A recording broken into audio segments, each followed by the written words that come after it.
हिंदी प्रकाशन समिति, भौतिकी प्रकोष्ठ, विज्ञान संस्थान, काशी हिंदू विश्वविद्यालय वाराणसी के तत्वाधान में आज 14 सितंबर को हिंदी दिवस के उपलक्ष्य में आयोजित अद्वितीय हिंदी दिवस समारोह में मैं चंद्रशेखर।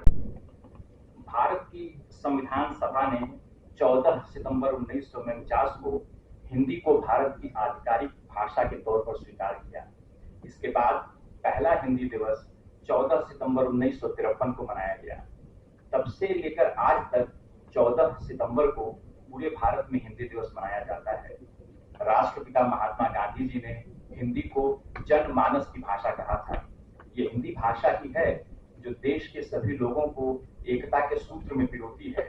हिंदी का महत्व इस बात से भी पता चलता है कि दुनिया के 170 से अधिक विश्वविद्यालयों में हिंदी एक भाषा के रूप में पढ़ाई जाती है।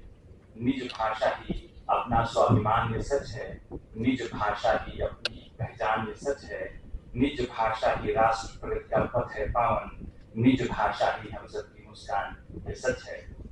अब साथियों, हिंदी मुझे भाषा नहीं बल्कि हमारी पहचान है।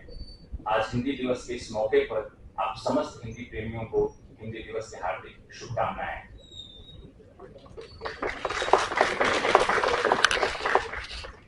काशी हिंदू विश्वविद्यालय भारत रत्न महान शिक्षाविद और स्वतंत्रता संग्राम सेनानी महामना पंडित मदन मोहन मालवीय जी के अभिनव शिक्षा चिंतन का जीवंत रूप है। जैसा कि हमारे विश्वविद्यालय की परंपरा है, मैं कार्यक्रम की औपचारिक शुरुआत के लिए आदरणीय कुलपति महोदय, मुख्य अतिथि श्री दिलीप सिन्हा जी, आचार्य रवि कुमार आस्थाना जी तथा छात्र सलाहकार आचार्य मधु तपाड़िया जी से सादर अनुरोध करता हूँ कि वह महामना जी के प्रतिमा पर पुष्प अर्पित कर एवं दीप प्रज्वलित कर आज के कार्यक्रम की शुरुआत करें।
मन से हमारे मिटा के अंधेरे, हमको उजालों का संसार दे माँ, हे शारदे माँ, हे शारदे माँ। माँ शारदे की कृपा हम सभी पर बनी रहे।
काशी हिंदू विश्वविद्यालय का कुलगीत महामना जी की दूरदृष्टि और व्यापक शिक्षा दर्शन का अद्भुत संगीतमय स्वरूप है। इसके प्रेरक शब्द महान वैज्ञानिक डॉक्टर शांति स्वरूप भटनागर जी ने रचे थे। उनकी लेखनी से उपजी यह रचना मात्र एक गीत नहीं, बल्कि हमारे आदर्शों, सिद्धांतों और अटूट निष्ठा की गूंज है। इसके शब्दों को संगीत में पिरोने का कार्य किया था पंडित ओंकार नाथ ठाकुर जी ने, और इसे पहली बार 1923 में प्रस्तुत किया गया था। कुलगीत की प्रस्तुति के लिए अनुरोध है विज्ञान संस्थान के विद्यार्थियों से, और आप सबसे विनम्र अनुरोध है कि कुलगीत की प्रस्तुति के बाद कृपया ताली न बजाएं।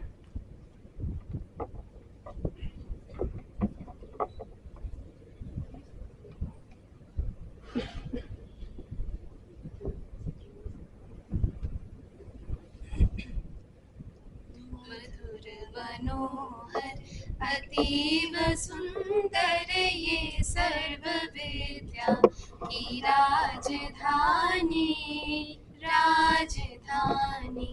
मधुर मनोहर अतीव सुंदर ये सर्व विद्या की राजधानी, राजधानी।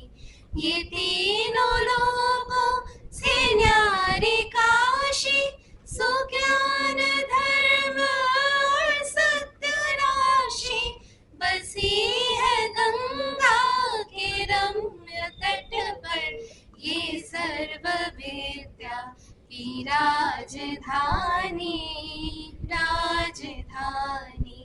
नए नहीं है ये ईंट पत्थर, है विश्वकर्मा का कार्य सुंदर, रची है विद्या के भव्य मंदिर ये सर्व सृष्टि की राजधानी, राजधानी।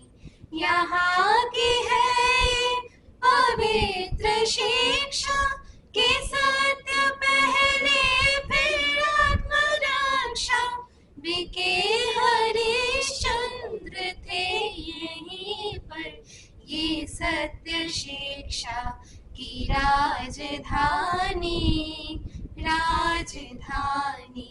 वह वेद ईश्वर की सत्यवाणी, बने जिन्हें पढ़ के ब्रह्म ज्ञानी, थे व्यास जी ने रचे यहीं पर ये ब्रह्म विद्या की राजधानी, राजधानी। विमुक्ति पद को दिलाने वाले, सुधर्म पथ पर चलाने वाले, यही फले फूले बुद्ध शंकर ये राज ऋषियों की राजधानी, राजधानी।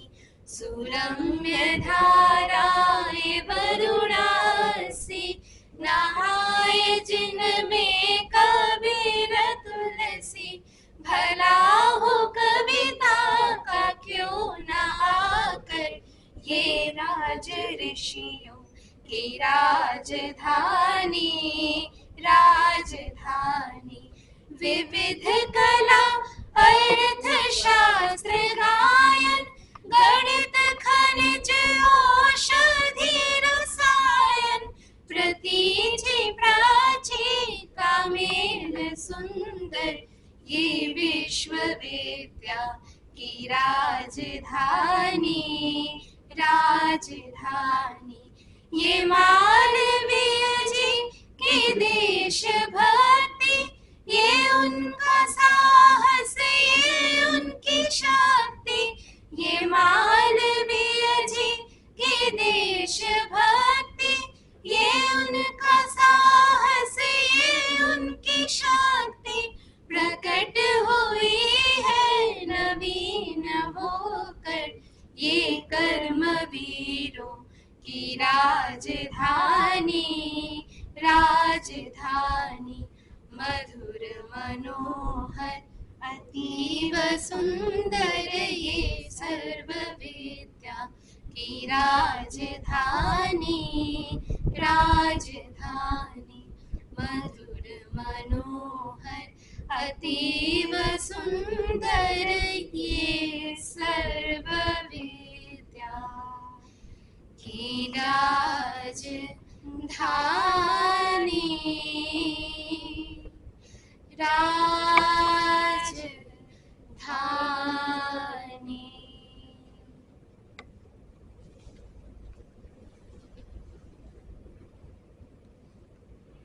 कुलगीत की इतनी अद्भुत प्रस्तुति देने के लिए आप दोनों को सादर धन्यवाद।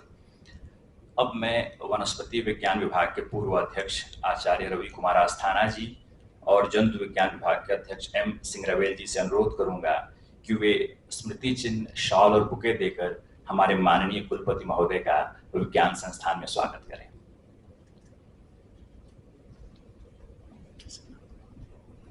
इसके बाद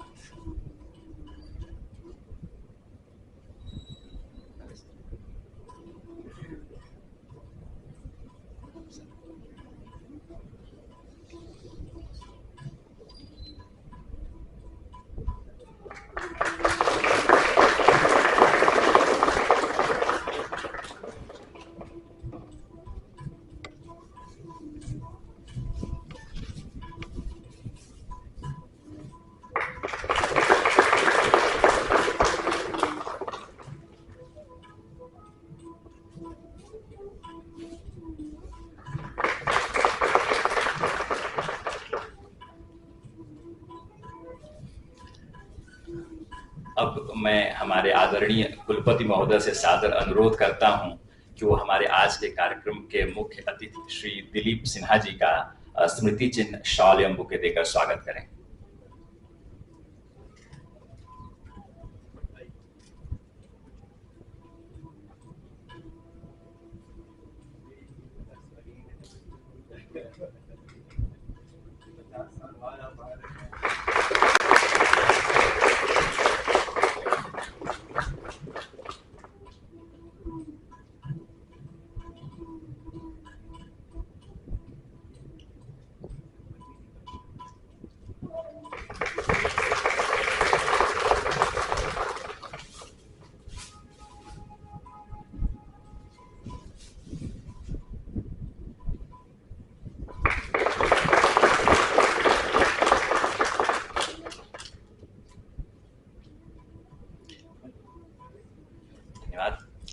हिंदी प्रकाशन समिति ने अचिंत्य के नाम से हिंदी भाषा में विज्ञान की एक त्रैमासिक पत्रिका का प्रकाशन शुरू किया है। अब मैं हमारे माननीय कुलपति महोदय, हमारे मुख्य अतिथि से अनुरोध करता हूं कि वो अचिंत्य के आज हिंदी दिवस विशेषांक का विमोचन करें। मैं आग्रह करूंगा हमारे आस्थाना सर से और मधु मैम से कि वो भी ज्वाइन करें।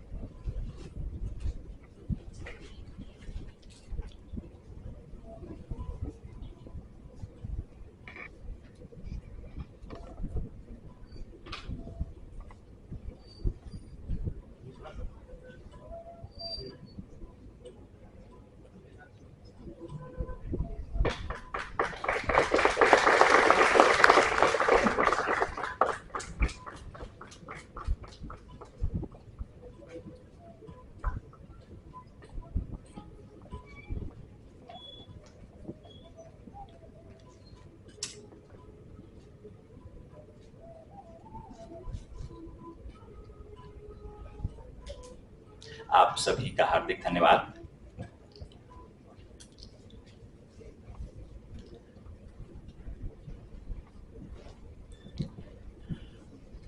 मालवीय जी भारत के गौरवशाली अतीत को पुनः प्रतिस्थापित करने के लिए आधुनिक विज्ञान और तकनीक की शिक्षा को आवश्यक मानते थे।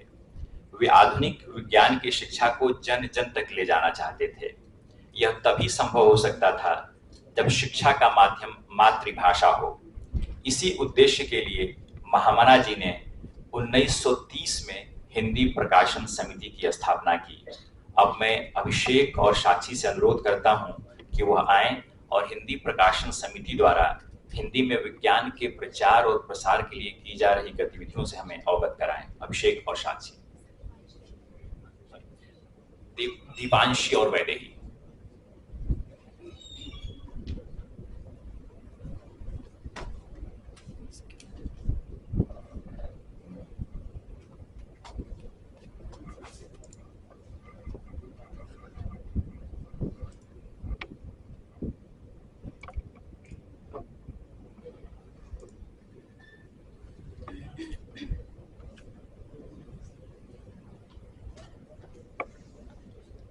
आदरणीय अतिथिगण, गुरुजनों और सभी दर्शकों को दीपांशी अग्रवाल और वैदेही द्विवेदी का सादर नमस्कार। जैसा कि आप सभी जानते हैं कि किसी भी देश की आत्मा उसकी भाषा में बसती है। भाषा ही वह माध्यम है जो ज्ञान को जीवंत करता है और समाज को एक सूत्र में बांधता है। और जब बात हिंदी की आती है तो हिंदी सिर्फ भाषा नहीं, हमारी अभिव्यक्ति बन जाती है। और इसी विचार को मूर्त रूप देते हुए सन 1930 में महामना पंडित मदन मोहन मालवीय जी द्वारा हिंदी समिति की स्थापना की गई काशी हिंदू विश्वविद्यालय में, जो आज हम सभी के बीच हिंदी प्रकाशन समिति के नाम से प्रसिद्ध है। क्योंकि विज्ञान तो तभी सार्थक होता है जब वो उसे पढ़ने वाले हर किसी के मस्तिष्क को आलोकित करे। और इसी अभिलाषा के साथ ये समिति कार्य कर रही है कि हिंदी को और विस्तार दे और हिंदी को और सशक्त रूप में लोगों तक पहुंचाए। इस उद्देश्य की पूर्ति के लिए समिति समय समय पर विशेष संगोष्ठियों, सम्मेलनों और व्याख्यानों का आयोजन करती रहती है। समिति का कार्य सिर्फ यहीं तक सीमित नहीं है। आगे हम आपको समिति के अन्य पहलुओं से भी अवगत कराएंगे, पर अभी आइए आपको लेकर चलते हैं अचिंत्य की कहानी की एक सुखद यात्रा पर, जिसका जन्म का आधार ही ये था कि जिस भाषा में विज्ञान बोले वह भाषा जनता की हो। तो अचिंत्य की ये यात्रा किसी औपचारिक घोषणा या भव्य योजना से शुरू नहीं होती। ये शुरू होती है एक सरल मगर गंभीर समस्या से। विज्ञान की पत्रिकाएं तो हिंदी में उपलब्ध थीं, पर उसका विज्ञान सिर्फ वैज्ञानिकों के लिए था। शब्द कठिन थे, विषय भारी, और उनमें आम जन की धड़कन सुनाई नहीं देती थी। हिंदी प्रकाशन समिति ने इस खामोशी को सुना और उन्होंने देखा कि विज्ञान की भाषा में आग तो है, परंतु हिंदी की आत्मीयता की नमी नहीं थी। और तब सबके मन में ऐसी विज्ञान पत्रिका का संपादन करने का विचार जन्मा जो जिज्ञासा को जगाए और साथ ही साथ मुस्कान भी बिखेरे। अब विचार का बीज तो बो दिया गया था, पर इस बीज को अंकुर बनने के लिए मिट्टी चाहिए थी। वो मिट्टी बने हमारे अपने काशी हिंदू विश्वविद्यालय के विज्ञान संस्थान के कुछ छात्र। जैसे समय अपने आप कुछ लोगों को जोड़ता है, कुछ विद्यार्थी इस विचार के इर्द गिर्द इकट्ठे हुए। उनमें से कई को संपादन का शौक था, कई में लेखन की रुचि, लेकिन एक बात जो सब में एक सी थी, वो थी सपने देखने की ताकत। फिर शुरू हुआ सुझावों का सिलसिला कि पत्रिका का नाम क्या हो, स्वरूप कैसा हो, किन विषयों पर लिखा जाए। असहमतियां भी थे और कुछ मतभेद भी, लेकिन हर मतभेद के पीछे एक साझा सपना था कि हिंदी में विज्ञान को ऐसा रूप देना जिसे हर कोई पढ़ सके, चाहे वह छात्र हो, गृहिणी हो, किसान हो या कोई वैज्ञानिक। और इस सपने का नाम हम सबने रखा अचिंत्य। अचिंत्य यानी जो पूरी तरह सोचा ना जा सके, जितना जानो उतना कम। ठीक उसी प्रकार जैसे विज्ञान है, जितना जाने उतना ही अज्ञात बाकी रहता है। और इसके साथ इसका सूत्र वाक्य जुड़ा, अपरिमित ज्ञान, अनंत दृष्टिकोण। और फिर रंगों के त्योहार होली पर मेहनत के रंगों से रंगी जन्मी अचिंत्य की पहली कड़ी, होली विशेषांक। इस विशेषांक के मुख्य संपादक थे देवांश और निधि। उस विशेषांक में रंगों के पीछे का रसायन शास्त्र में था, तो होली की हंसी ठिठोली भी। जैसे वह अंक कह रहा हो कि देखो, विज्ञान भी आपके जीवन का हिस्सा है। पर कोई भी पत्रिका तभी पूर्ण रूप से सफल होती है जब वो सुनने का साहस रखती है। हमने सुना, अपने पाठकों की प्रतिक्रियाएं ली, और हम बहुत कृतज्ञ हैं अपने पाठकों की प्रतिक्रियाओं के, क्योंकि यही तो बनी हमारी आगे की राह का दीपक। होली के रंगों से सजे प्रथम अंक की सफलता के पश्चात प्रस्तुत हुआ अचिंत्य का द्वितीय संस्करण, जो कि पर्यावरण विशेषांक के रूप में पाठकों के समक्ष आया। पर्यावरण दिवस के अवसर पर पर्यावरण की अपरंपार महत्ता तथा इसके संरक्षण के प्रति समाज में गहरी जागरूकता उत्पन्न करने हेतु हमने मुख्य संपादकों के रूप में किया हमारे पर्यावरण विशेषांक का प्रदर्शन। इस विशेषांक की अचिंत्य की बिंदी जो दर्शाती है एक ओर से जलती हुई हरी भरी पृथ्वी, ये दर्शा रही है उस नुकसान को जो हमने पर्यावरण को पहुंचाया है। इसका हरियाली से भरा हाथ और उसके पीछे की चमक सूचक है विज्ञान की चमक की, जो हम अचिंत्य के माध्यम से अपने पाठकों को सौंप रहे हैं। ये विशेषांक इसलिए भी खास है क्योंकि इसमें इतिहास के विज्ञान पर विचार भी हैं और सामाजिक बुराइयों पर प्रहार भी। इसमें कहीं भौतिकी के रहस्य हैं तो कहीं महाभारत के शूरवीरों की गाथा। इस विशेषांक में शामिल थी ऐसी कविताएं और कहानियां जो इस बात को बड़ी मार्मिकता से उजागर करती हैं कि पर्यावरण संरक्षण हमारे लिए कितना आवश्यक है। पत्रिका को रोचक व संवादपूर्ण बनाने के लिए हमने प्रस्तुत किया जिज्ञासा जगत। पत्रिका का वह कोना जो पाठक को अवसर देता है अपने अंदर छुपे वैज्ञानिक को जगाने का। मजेदार पहेलियां, कुछ अनसुने तथ्य तथा दिमाग की जमी हुई नसों में भी संचार करा देने वाले बुद्धिवर्धक खेलों से मिलकर बना पर्यावरण विशेषांक का जिज्ञासा जगत। पूरी टीम की मेहनत और सर के मार्गदर्शन का ही सिंचन था कि जिसे आप सब ने बहुत सराहा एवं प्यार दिया। ये विशेषांक मुख्य तौर पे हम दोनों मुख्य संपादकों के लिए इसलिए भी खास था क्योंकि इसकी बारीकी को हर पाठक ने सराहा, चाहे वो जिज्ञासा जगत हो, चाहे वो प्रशंसा के पत्र हो जो हमारे कुछ पाठकों ने भेजे थे। और गर्व का विषय तो तब था जब ये विशेषांक इस विश्वविद्यालय की चार दीवारी से पार करके और योगी आदित्यनाथ जी की मेज तक पहुंचा। वो क्षण ऐसा था जैसे हमारी मेहनत और काशी की परंपरा दोनों को एक साथ सम्मान मिल रहा हो। मुद्रित पन्नों से आगे बढ़कर अचिंत्य ने डिजिटल जगत में भी अपनी अमिट छाप छोड़ी। 4 जुलाई को भारतीय डीएनए फिंगरप्रिंटिंग के जनक डॉक्टर लालजी सिंह की जन्म जयंती पर समर्पित विशेषांक के साथ यह डिजिटल अध्याय प्रारंभ हुआ। 1 अगस्त को अजनाला के गुमनाम शहीदों की अनसुनी गाथा सुनाने आया हमारा बलिदान दिवस का डिजिटल विशेषांक, क्योंकि इतिहास के उन अनकहे पन्नों को उजागर करना हमारा कर्तव्य था। इसी के साथ 5 सितंबर को शिक्षक दिवस के पावन अवसर पर गुरुजनों के अमूल्य योगदान को नमन करते हुए एक और विशेषांक डिजिटल रूप में रिलीज किया गया। और आज हिंदी दिवस के विशेष उत्सव में हम आप सभी के सामने प्रस्तुत कर रहे हैं अचिंत्य का हिंदी दिवस विशेष विशेषांक, जो आपको मुख्य संपादक अभिषेक शर्मा और शिवांग त्रिवेदी बताएंगे कि उन्होंने कैसे अपने श्रम से सिंचित करके इस सुंदर कृति को आप सभी के सामने प्रस्तुत किया। स्वागत है अभिषेक और शिवांग का।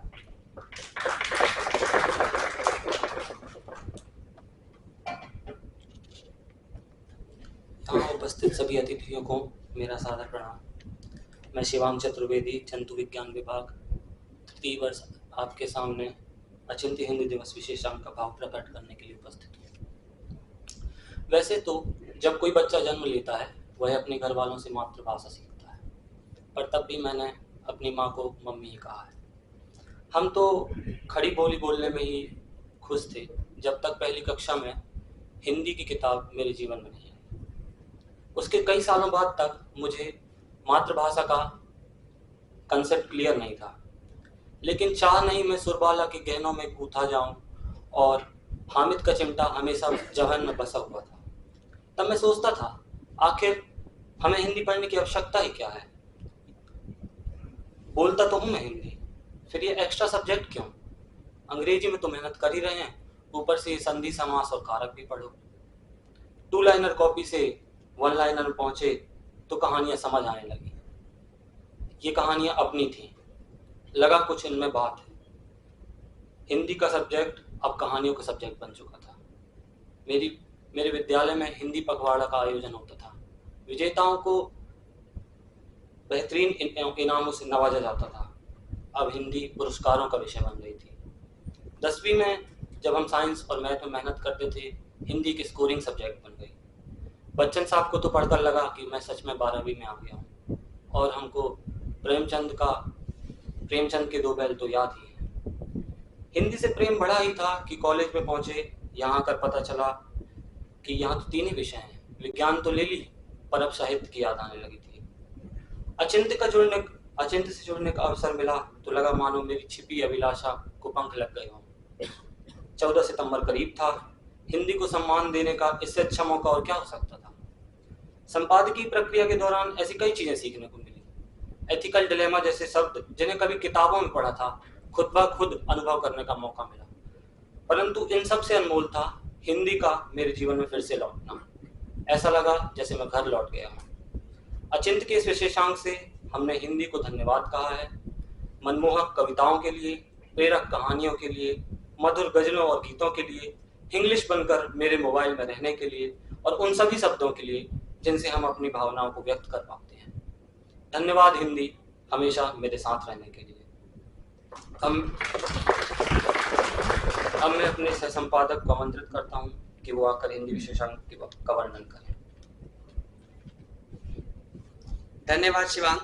हमारे दर्शक दीर्घा में बैठे सभी लोगों को अचिंत्य के बारे में बताने के लिए सबसे पहले मैं यहाँ उपस्थित सभी आदरणीय लोगों को प्रणाम करता हूँ। मैं हूँ अभिषेक शर्मा, बीएससी तृतीय वर्ष रसायन विज्ञान विभाग से। परंतु मेरे इस संक्षिप्त परिचय में एक नया विवरण और जुड़ गया है। आज हम सभी जिस हिंदी दिवस विशेषांक पत्रिका के विमोचन में उपस्थित हैं, उस विशेषांक के मुख्य संपादक के रूप में काम करने का मुझे सुनहरा अवसर प्राप्त हुआ। और यह सिर्फ मेरे संपादकीय का अनुभव नहीं है, यह मेरी मातृभाषा से और जुड़ाव का अवसर रहा। एक ऐसी भाषा जो सिर्फ हमारे विचारों का ही साधन नहीं है, हमारी संस्कृति की भी पहचान रही है। इस पत्रिका को हमने सिर्फ अपने अनुभव से नहीं, बल्कि हृदय की अनंत गहराइयों से बनाया है। हर एक चित्र, हर एक शब्द खुद में गूढ़ अर्थ समेटे हुए हैं। जैसे सबसे पहले माननीयों के हाथ में हमारी प्रतियां हैं। मैं चाहूंगा कि वो उस पर दृष्टिपात करें और देखें। आप सबसे पहले मुख्य पृष्ठ पर देखेंगे तो ये कमल के फूल हैं जो इस मुख्य पृष्ठ को सुसज्जित किए हुए हैं। कमल भले ही मलिनता में उत्पन्न हो, परंतु अपनी निर्मलता सदैव अक्षुण्ण बनाए रखता है। जिस प्रकार हिंदी ने औपनिवेशिक दंश, राजनीतिक विवाद और सामाजिक हिचक के बावजूद खुद को निर्मल, स्वच्छ और उपयोगी बनाए रखा है। आकाश का यह नीला रंग जो आधुनिकता को दिखाता है और असीम क्षितिज को भी दर्शाता है, साथ ही साथ ये गुलाबी रंग जो कमल को प्रदर्शित करता है, हिंदी की स्वच्छता और निर्मलता का प्रतीक है। बीच में यह वृक्ष इंगित करता है कि अचिंत्य विज्ञान और ज्ञान दोनों की शाखाएं हर तरफ फैला रहा है। अचिंत्य के नाम में विभिन्न मुद्राएं आपको दिख रही होंगी जो कि हमारी संस्कृति का द्योतक है। यह पत्रिका सिर्फ हमारे कौशल का ही परिचय नहीं है, बल्कि हमारी भावनाओं का भी प्रतिबिंब है। हर एक पृष्ठ को हमने गहन चिंतन के साथ बनाया है ताकि भारत के हर कोने से आए हुए लेखों के साथ हम न्याय कर सकें। मुख्य संपादक के तौर पर पाठकों से मेरी बस इतनी ही विनती है कि वे जब लेख को पढ़ें तो वो सिर्फ लेखकों के विचारों में न घूमें, साथ ही साथ हमारे साथ भी मनन करें। आभार के इस क्षण में मैं आपको आगे दिखाना चाहता हूं हमारी पत्रिका की कुछ झलकियां। आप अब देख सकते हैं कि हमारी पत्रिका के कुछ चुनिंदा लेख आपके सामने हैं। आप इसमें देखेंगे तो पॉलीमेटेलिक नोड्यूल्स हैं, कावेरी इंजन परियोजना है, मनोकामना नाम से एक कविता है और भाषा पर एक लेख है। इसी तरह के मल्टी डायमेंशनरी लेखों से भरी हुई है हमारी अचिंत्य की हिंदी दिवस विशेषांक। हम आशा करते हैं कि जब आप इस पत्रिका को पढ़ेंगे तो अपना साधुवाद प्रकट करने से चूकेंगे नहीं। साथ ही आपके सामने प्रदर्शित हो रहा है यह पेज जिसमें आपको हमारे अचिंत्य के अभी तक के 6 विशेषांक, जिनमें से 3 ऑफलाइन और 3 ऑनलाइन प्रतियां हैं। साथ ही आपको QR कोड भी दिख रहा है जो आपको हमारे अचिंत्य के वेबसाइट तक भी ले जाएगा। ये हमारी पूरी अचिंत्य की टीम, अचिंत्य अपरिमित ज्ञान और अनंत दृष्टिकोण। विज्ञान को लेकर हमारी अवधारणा है कि हम विज्ञान को जन जन तक पहुंचाएं, वो भी सरल भाषा में, और अचिंत्य सदैव ही इस मार्ग पर प्रशस्त रहा है। आभार के इस क्षण में महादेवी वर्मा जी की कुछ पंक्तियां याद आती हैं। चिर सजग आंखें उनींदी, आज कैसा व्यस्त बाना, जाग तुझको दूर जाना। अचल हिमगिरी के हृदय में आज चाहे कंप होले, या प्रलय के आंसुओं में मौन अरसित व्योम रोले। आज भी आलोक को डोले तिमिर की घोर छाया, जाग या विद्युत शिखाओं में निठुर तूफान बोले। पर तुझे है नाश पथ पर चिन्ह अपने छोड़ जाना, जाग तुझको दूर जाना। इन्हीं पंक्तियों से प्रेरणा प्राप्त करके और दृढ़ संकल्प के साथ अचिंत्य विज्ञान का प्रकाश हर तरफ फैलाता रहेगा और आप सभी के स्नेह का पात्र बना रहेगा। आप सभी विद्वत जनों के आशीर्वाद का भागी, साथ ही अचिंत्य हमेशा आगे बढ़ता रहे, ऐसी ही कामनाएं हमारी। अपने वक्तव्य को समाप्त करने से पहले मैं चाहूंगा हमारी समिति की अगली सदस्य साक्षी चौधरी जी को मंच पर आमंत्रित करना कि वे आएं और आपको समिति के आगे के चीजों के बारे में बताएं। स्वागत करिए उनका हमारे मंच पर जोरदार तालियों के साथ। धन्यवाद। अचिंत्य के 2 सदस्यों ने CSIR निष्पर्क में इंटर्नशिप प्राप्त कर हम सबके सामने एक बेहतरीन उदाहरण पेश किया कि भारत में विज्ञान संचार के लिए हिंदी एक सशक्त माध्यम साबित हो सकती है। तो एक बार उन दोनों के लिए जोरदार तालियां जिन लोगों को इंटर्नशिप मिली थी। अचिंत्य ने अनवीति अभिव्यक्ति का उत्सव विज्ञान का उत्साह के अंतर्गत हिंदी सप्ताह का आयोजन किया। इस प्रतियोगिताओं में हमने अपनी भाषा, अपनी संस्कृति और अपनी प्रतिभा को जिस सुंदरता से जिया वह वास्तव में अविस्मरणीय है। 8 सितंबर की काव्य सरिता ने हमें शब्दों की शक्ति का एहसास कराया। कवियों की पंक्तियों ने हमें भावनाओं की गहराई में डुबो दिया और यह बताया कि हिंदी कविता केवल भाषा नहीं बल्कि संवेदना का संगीत है। इसी आयोजन में से कुछ पंक्तियां कि हिंदी चीनी भाई भाई, हिंदी चीनी भाई भाई, लेकिन पंजाबी मलयालम मराठी में हो रही लड़ाई। भाषा तो केवल जरिया है अपनी बात कहने का। यदि इसमें भी हो समस्या तो क्या फायदा भारत देश में रहने का। यदि हो समस्या तो दूर कर दी जाएगी, लेकिन प्रश्न यह है आखिर हिंदी बोलने में कब तक शर्म आएगी। 9 सितंबर को रंगों की उड़ान ने कल्पनाओं को नए पंख दिए। प्रतिभागियों ने अपनी रचनात्मकता से यह सिद्ध किया कि हिंदी कला और सौंदर्य का भी उतना ही मजबूत माध्यम है जितना कि विचारों का। 10 सितंबर को हुए वाद विवाद में हमें यह समझाया कि यदि तर्क और मतभेद सही ढंग से किए जाएं तो ज्ञान वर्धन का साधन बन सकते हैं। हमारा विषय था भारत में विज्ञान संचार की वास्तविक प्रगति हिंदी के बिना संभव नहीं है। प्रतिभागियों ने अपने तर्क वितर्क इतनी सहजता से रखे कि हम भी असमंजस में पड़ गए कि हम किसका पक्ष लें। 11 सितंबर को कथा सृजन मन को बेहद छू गया। विद्यार्थियों ने अपनी कहानियों में अपने अनुभव, अपनी कल्पनाओं व अपनी संवेदनाएं दिखाई। वे 12 सितंबर को ज्ञान प्रभा ने यह दिखाया कि हिंदी न केवल साहित्य की भाषा है बल्कि ज्ञान और विज्ञान की सशक्त भाषा बन सकती है। प्रतियोगिता के प्रश्नों ने हमारी समझ को परखा और हमें यह भी एहसास कराया कि सच्चा आनंद केवल उत्तर देने में नहीं बल्कि सीखने में है। तो आज हमारे बीच वह सभी प्रतिभागी मौजूद हैं, तो उनके लिए एक बार जोरदार तालियां जिन्होंने हिंदी सप्ताह समारोह को सफल बनाया। अब आपके सामने कुछ पत्रिकाएं जो कि हिंदी प्रकाशन समिति द्वारा प्रकाशित की जाती हैं। पर्यावरण सुरक्षा, पर्यावरण विज्ञान, ओजोन प्रदूषण, रक्तचाप, जल और आपका स्वास्थ्य एवं विभिन्न विषयों पर पत्रिकाएं निकाली जाती हैं। इनमें से सबसे प्रसिद्ध पत्रिका है विज्ञान गंगा। विज्ञान गंगा काशी हिंदू विश्वविद्यालय में 2011 से प्रकाशित हो रही है, जिसमें 51 लेख व 18 कविताएं अभी तक प्रकाशित हो चुकी हैं। अब हमारी पीढ़ी ठहरी जेनजी, तो हमने उन सब के लिए YouTube channel, Instagram handle, WhatsApp channel एवं LinkedIn प्रोफाइल भी उपलब्ध कराई है। पॉडकास्ट की आवाज हर दिल तक जाएगी। हिंदी की रोशनी डिजिटल दुनिया जगाएगी। ऑनलाइन के पंखों से उड़ान नहीं होगी, ज्ञान और रचनात्मकता अब ग्लोबल वाइब होगी। अब मेरी स्पीच को अंत देते हुए मैं आपको बताना चाहूंगी कि हिंदी प्रकाशन समिति किन विषयों को कवर करती है। विज्ञान लेख एवं कविता, विज्ञान पत्रकारिता, विज्ञान न्यूज लेटर, विज्ञान प्रसार, विज्ञान सोशल मीडिया एवं पॉडकास्ट। धन्यवाद।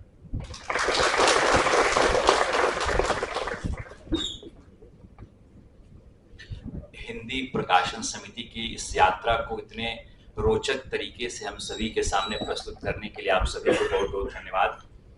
हम सब सौभाग्यशाली हैं कि आज के इस कार्यक्रम में हमारे बीच हमारे माननीय कुलपति आचार्य अजित कुमार चतुर्वेदी जी उपस्थित हैं। मैं उनसे विनम्र निवेदन करता हूं कि वे कृपया अपना प्रेरणादायी उद्बोधन देकर हम सभी को मार्गदर्शन प्रदान करें। आदरणीय कुलपति महोदय।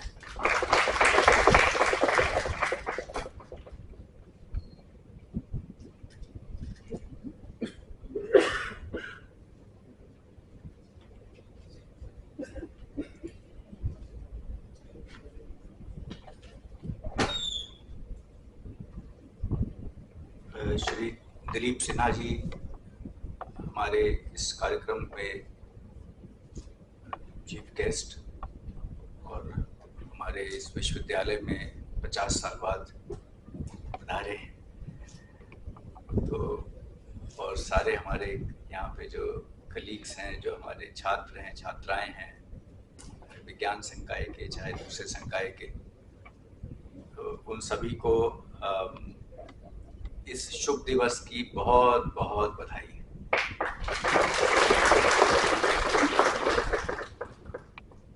जिस तरह से आज के कार्यक्रम की संरचना हुई है और जिस तरह से उसका संचालन हो रहा है, ये बहुत ही उच्च कोटि का है।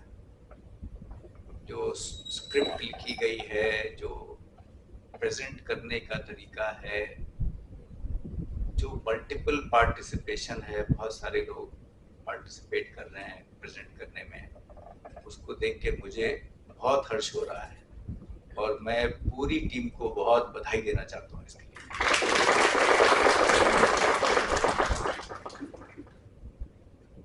कार्यक्रम की कल्पना करना और उसको पूर्ण करना कई जगह होता है, लेकिन उसको एक स्तर से ऊपर ले जाना वो कम होता है।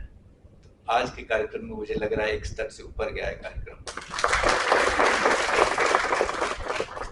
और कई बातें हैं मुझे खुश होने की। उसमें एक ये भी लग रहा है कि हमारे शिक्षक भी और छात्र और छात्राएं तीनों का जो सम्मिश्रण है, टीम जो है हमारी, उससे भी मुझे बहुत खुशी हो रही है कि कोई एक वर्ग नहीं है इसको पूरा कर रहा है। फैकल्टी भी इन्वॉल्व है, स्टूडेंट्स भी इन्वॉल्व हैं, boys girls everybody involve. So many things जो मुझे आज खुशी दे रही हैं यहाँ पे इस मौके पर। मैं इस टीम से मिला था अपने कार्यालय में लगभग 2 या 3 सप्ताह पूर्व, और कुछ हमारी चर्चाएं भी हुई थी। इन्होंने मुझे बताया था हिंदी प्रकाशन समिति के बारे में, थोड़ा बहुत इसके इतिहास के बारे में बताया था। आज ज़्यादा अच्छा पता चला, उस दिन शायद कम समझ में आया था या कम पता चला था। और इतना लंबा गौरवशाली इतिहास है कि इससे प्रेरणा मिल रही, मुझे भी प्रेरणा मिल रही है कि हम लोग और आगे इसको बढ़ाएं। और बहुत सारी बातें जो मेरे दिमाग में आ रही थी, जो हमारे अंत में जो अभी बोली, उनका नाम मुझे याद नहीं है, चौधरी, हाँ राइट, तो उन्होंने बहुत सारी बातें मेरी छीन ली। मुझे बहुत अच्छा लगा कि मेरी जो मुझे बोलना था वो सारी बातें ऑलरेडी बोल दी गई हैं, क्योंकि ये जो भी लेख लिखे जा रहे हैं, जो भी कार्य हो रहा है, इसमें बहुत श्रम लगता है, बहुत टाइम लगता है। तो मुझे उससे कोई चिंता नहीं है कि आपको टाइम लग रहा है। मुझे चिंता इससे है कि ये कितने लोगों तक पहुंच रहा है,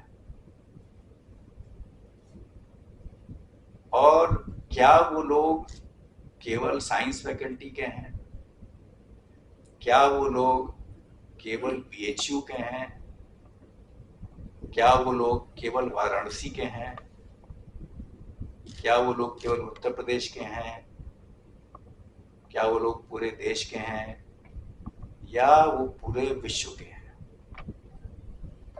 जो विषय है और जो ध्येय है, इसका हमारा जो टारगेट होना चाहिए, जो हमारी जिस पे हमें निशाना लगाना चाहिए, पूरा विश्व होना चाहिए। मालवीय जी ने जब 1930 में इसकी कल्पना की, तो उस समय चाहे वो तकनीकी हो, चाहे उस समय एक समाज का जो परिवेश था या समाज की जो प्रायोरिटीज थी, वो अलग नहीं होंगी। लेकिन आज की तारीख में अगर आप किसी भी चीज़ पे काम कर रहे हैं, तो आपको ये भी सोचना चाहिए कि सब तक पहुंच रहा है कि नहीं जिसको ये टारगेट कर सकता है। और जिस तरह से यहाँ पे टीम वर्क हो रहा है, जिससे कर रहे हैं, मुझे लग रहा है कि हमको बिल्कुल नहीं रुकना चाहिए साइंस फैकल्टी पे। हमको सीधे सीधे पूरे विश्व को टारगेट करना चाहिए, और पूरे विश्व में इसकी ऑडियंस है।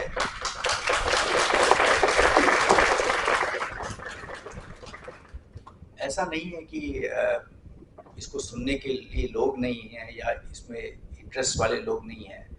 और ज़्यादातर लोग जो है कहीं भी हों, वो जब वीकेंड आता है, सैटरडे आता है, संडे आता है, तो उस समय कुछ और करना चाहते हैं, अगर वो किसी और दायित्व से नहीं घिरे हुए हैं। तो इसमें जो है उस समय बहुत अच्छा समय होता है जब हम तक रीच कर सकते हैं। तो अब बात आती है कैसे रीच करें। तो YouTube चैनल है, बट YouTube चैनल रिकॉर्डिंग करना, उसको उस क्वालिटी का रिकॉर्डिंग करना, उसके कितने व्यूज़ मिल रहे हैं, कितने लाइक्स मिल रहे हैं, वो देखना पड़ेगा कि हम किस स्तर का वहाँ पे काम कर पा रहे हैं। इंस्टाग्राम की भी बात आई, अगेन वो सब लिमिटेशंस वहाँ भी रहेंगे। मुझे नहीं लगता कि जो भी लोग इसमें इन्वॉल्व हैं उनका ये फुल टाइम काम होना चाहिए। वो फुल टाइम काम तो टीचिंग और रिसर्च में कर रहे हैं, तो नेचुरली कहीं ना कहीं कुछ लिमिटेशन आएगा, क्योंकि वो सब समय नहीं कर रहे हैं। तो उस माध्यम से जो अंत में जो बात बोली गई पॉडकास्ट की, वो मुझे काफ़ी अपील किया उसने, लेकिन उसमें हमको text to speech conversion technology का यूज़ करना चाहिए। जो भी हम लिख रहे हैं आजकल, जो जेन जी है या इवन मिडिल एज के लोग हैं या प्रौढ़ लोग भी हैं, उनकी पढ़ने की थोड़ी क्षमता कम है, सुनने की और देखने की ज़्यादा है। ये समाज की वास्तविकता है, इसमें हमको उसके हिसाब से आगे बढ़ना चाहिए। तो जो लिख रहे हैं बिल्कुल लिखिए, लिखते रहिए, किताब के रूप में लाते रहिए, डिजिटल एडिशन भी लाइए, लेकिन अगर हम उसको पॉडकास्ट में, ऑडियो फाइल में कन्वर्ट कर सकेंगे तो हमारी रीच जो है बहुत बढ़ जाएगी, और उसके लिए किसी को बोलने की ज़रूरत नहीं है। जो आपने लिखा है उसी टेक्स्ट को कंप्यूटर प्रोग्राम के थ्रू जो है स्पीच में कन्वर्ट किया जा सकता है। थोड़ा उसमें ट्रेनिंग लेनी पड़ेगी, थोड़ा करना पड़ेगा। अगर वो एक बार ऑडियो फाइल बन गई, कभी जरूरी नहीं कि उस ऑथर की आवाज़ में ही हो, ऑथर की आवाज़ में भी किया जा सकता है, वो थोड़ा मुश्किल हो सकता है, लेकिन उसको हम कर सकते हैं स्टैंडर्ड लाइक वॉइस फॉर्मेट में। तो हमें लगता है कि फिर क्या होता है, कोई मॉर्निंग वॉक कर रहा है, कोई इवनिंग वॉक कर रहा है, वो कान में जो है ईयरफोन्स लगा के आपका पॉडकास्ट सुन रहा है। पढ़ नहीं सकता उस समय, हाथ में किताब नहीं ले सकता क्योंकि कोई और काम कर रहा है, लेकिन उसके कान खाली हैं, तो उस समय ईयरफोन्स लगाकर वो आपका पॉडकास्ट सुन रहा है। और फिर वो ये चीज जो आपने मेहनत की है कंटेंट बनाने में, उस कंटेंट तक पहुंच रहा है। कंटेंट भी बहुत ही इंटरेस्टिंग, रोचक कंटेंट था जो मैं देख रहा था। आपके जितने भी चैप्टर्स हैं यहाँ पे, उसमें ये बहुत अच्छा लगा। अनंत प्रकाश का अन्वेषक, जयंत नार्लिकर की विरासत, गहरे सागर की दौलत, पॉलीमेटालिक नोड्यूल्स, इससे तो काफ़ी एनर्जी मिल सकती है। एआई भविष्य नहीं वर्तमान है, ये सब है एक्चुअल जो हमको पहुंचाना है हिंदी भाषा में, जिससे कि लोग जब पढ़ें तो उनके उस समय का उपयोग भी हो जाए, उनको कुछ नई चीज़ मिले, उनको कुछ ऐसा मिले जो नहीं जानते थे, और उनके मन में जिज्ञासा बने कि अगर अचिंत्य को पढ़ पे समय लगा रहे हैं तो हमें कुछ नया जरूर मिलेगा। इसको बोलते हैं क्रेडिबिलिटी बनाना। और ये क्रेडिबिलिटी ऐसी बन जाए कि जो बच्चे, अभी 3 बच्चे आए थे, स्टूडेंट्स थे, ये जब BHU से ग्रेजुएट कर जाए उसके पहले ही इनकी सक्सेसर टीम तैयार हो, आपकी अगली कड़ी तैयार हो, वो देखे कि कैसे हमारे सीनियर्स ने काम किया है, उस काम को आगे बढ़ाए। शोध एक अंतर्निहित यात्रा, चिंपैंजी लेडी जेन गुडाल, ऐसे करके कि काफी अच्छे वैज्ञानिक आर्टिकल्स हैं, और कुछ थोड़े गैर वैज्ञानिक भी हैं। उनका रेशियो कम ही रहे तो अच्छा है, शायद कम ही है, लेकिन वो ऐसा ना हो कि बाद में केवल उधर ध्यान चला जाए और विज्ञान कम हो जाए। तो विज्ञान आगे रहे, हिंदी भाषा आगे रहे, ऐसी चीजें, ऐसे टॉपिक्स का चुनाव हो जो बिल्कुल करेंट है, रेलेवेंट है, जिससे हम मैक्सिमम लोगों को ग्लोबल ऑडियंस में रीच आउट कर सकें। और अल्टीमेटली क्या होगा? अल्टीमेटली होगा कि जब ये हमारी कई लाख में व्यूज हो जाएंगे, अभी तो मुझे पता नहीं कितने लाइक्स हैं, कितने व्यूज हैं। अगर वो व्यूज बढ़ने लगेंगे तो फिर एक चेन रिएक्शन होता है, फिर और बढ़ेंगे, एक्सपोनेंशियल ग्रोथ होगी। और उसके बाद आप देखिएगा कि डिपार्टमेंट की, इंस्टीट्यूट ऑफ साइंस की जो रिकॉग्निशन है, जो विजिबिलिटी है, जो आउटरीच है, वो उसको फीड करने लगेगी। तो आपके पास और बच्चे, अच्छे बच्चे आने लगे। अभी भी बहुत अच्छे बच्चे आ रहे हैं, फिर कंपटीशन और बढ़ गया। अब वो पूरे इंडिया में सोच रहे हैं कि वहां से जो है बड़ी अच्छी पत्रिका निकलती है, हमको वहां जाके पढ़ाई करनी है, बीएससी एमएससी हमको वहां जाके पढ़ना है। तो वो एक डिजायर टू रीच बीएचयू जो 1930-40 में पूरे देश से लोग प्रचुर मात्रा में कोशिश करते जाने की, इसी तरह से फिर से हो जाए कि हमारे चारों दिशाओं से लोग एक चले कि चलो बीएचयू पढ़ने चलो। और जितने भी पूरे देश में हमारे शिक्षक बनने के इच्छुक लोग हैं, वो चलो बीएचयू पढ़ाने, वो भी यहाँ अप्लाई करें। उस दिन हमको लगेगा कि हम महामना की जो आदर्श थे, जो महामना का जो ध्येय था, उस ध्येय पे पहुंच रहे हैं। धन्यवाद।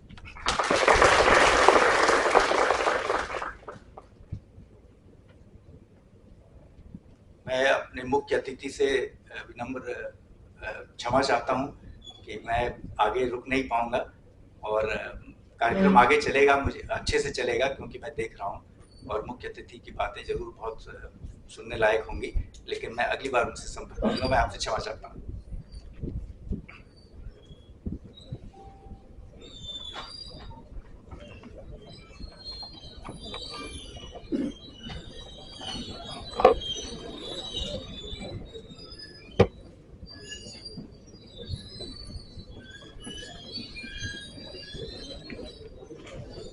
सभी हमारे कुलपति महोदय के उनके व्यस्ततम कार्यक्रम में से समय निकालकर हमारे संस्थान को, विज्ञान संस्थान को, हिंदी प्रकाशन समिति को इतना बहुमूल्य समय देने के लिए हम उनका धन्यवाद ज्ञापित करते हैं। हमारे आज के हिंदी दिवस समारोह के मुख्य अतिथि एक ऐसे भारतीय राजनयिक और लोक प्रशासक हैं जो राष्ट्रीय और अंतर्राष्ट्रीय स्तर पर ख्याति प्राप्त हैं और वास्तव में किसी परिचय के मोहताज नहीं है। फिर भी औपचारिकता के निर्वहन हेतु मैं डॉक्टर मयंक नारायण सिंह जी से विनम्र अनुरोध करता हूं कि वह आएं और हमारे आज के कार्यक्रम के मुख्य वक्ता का संक्षिप्त परिचय प्रस्तुत करें। मयंक नारायण जी।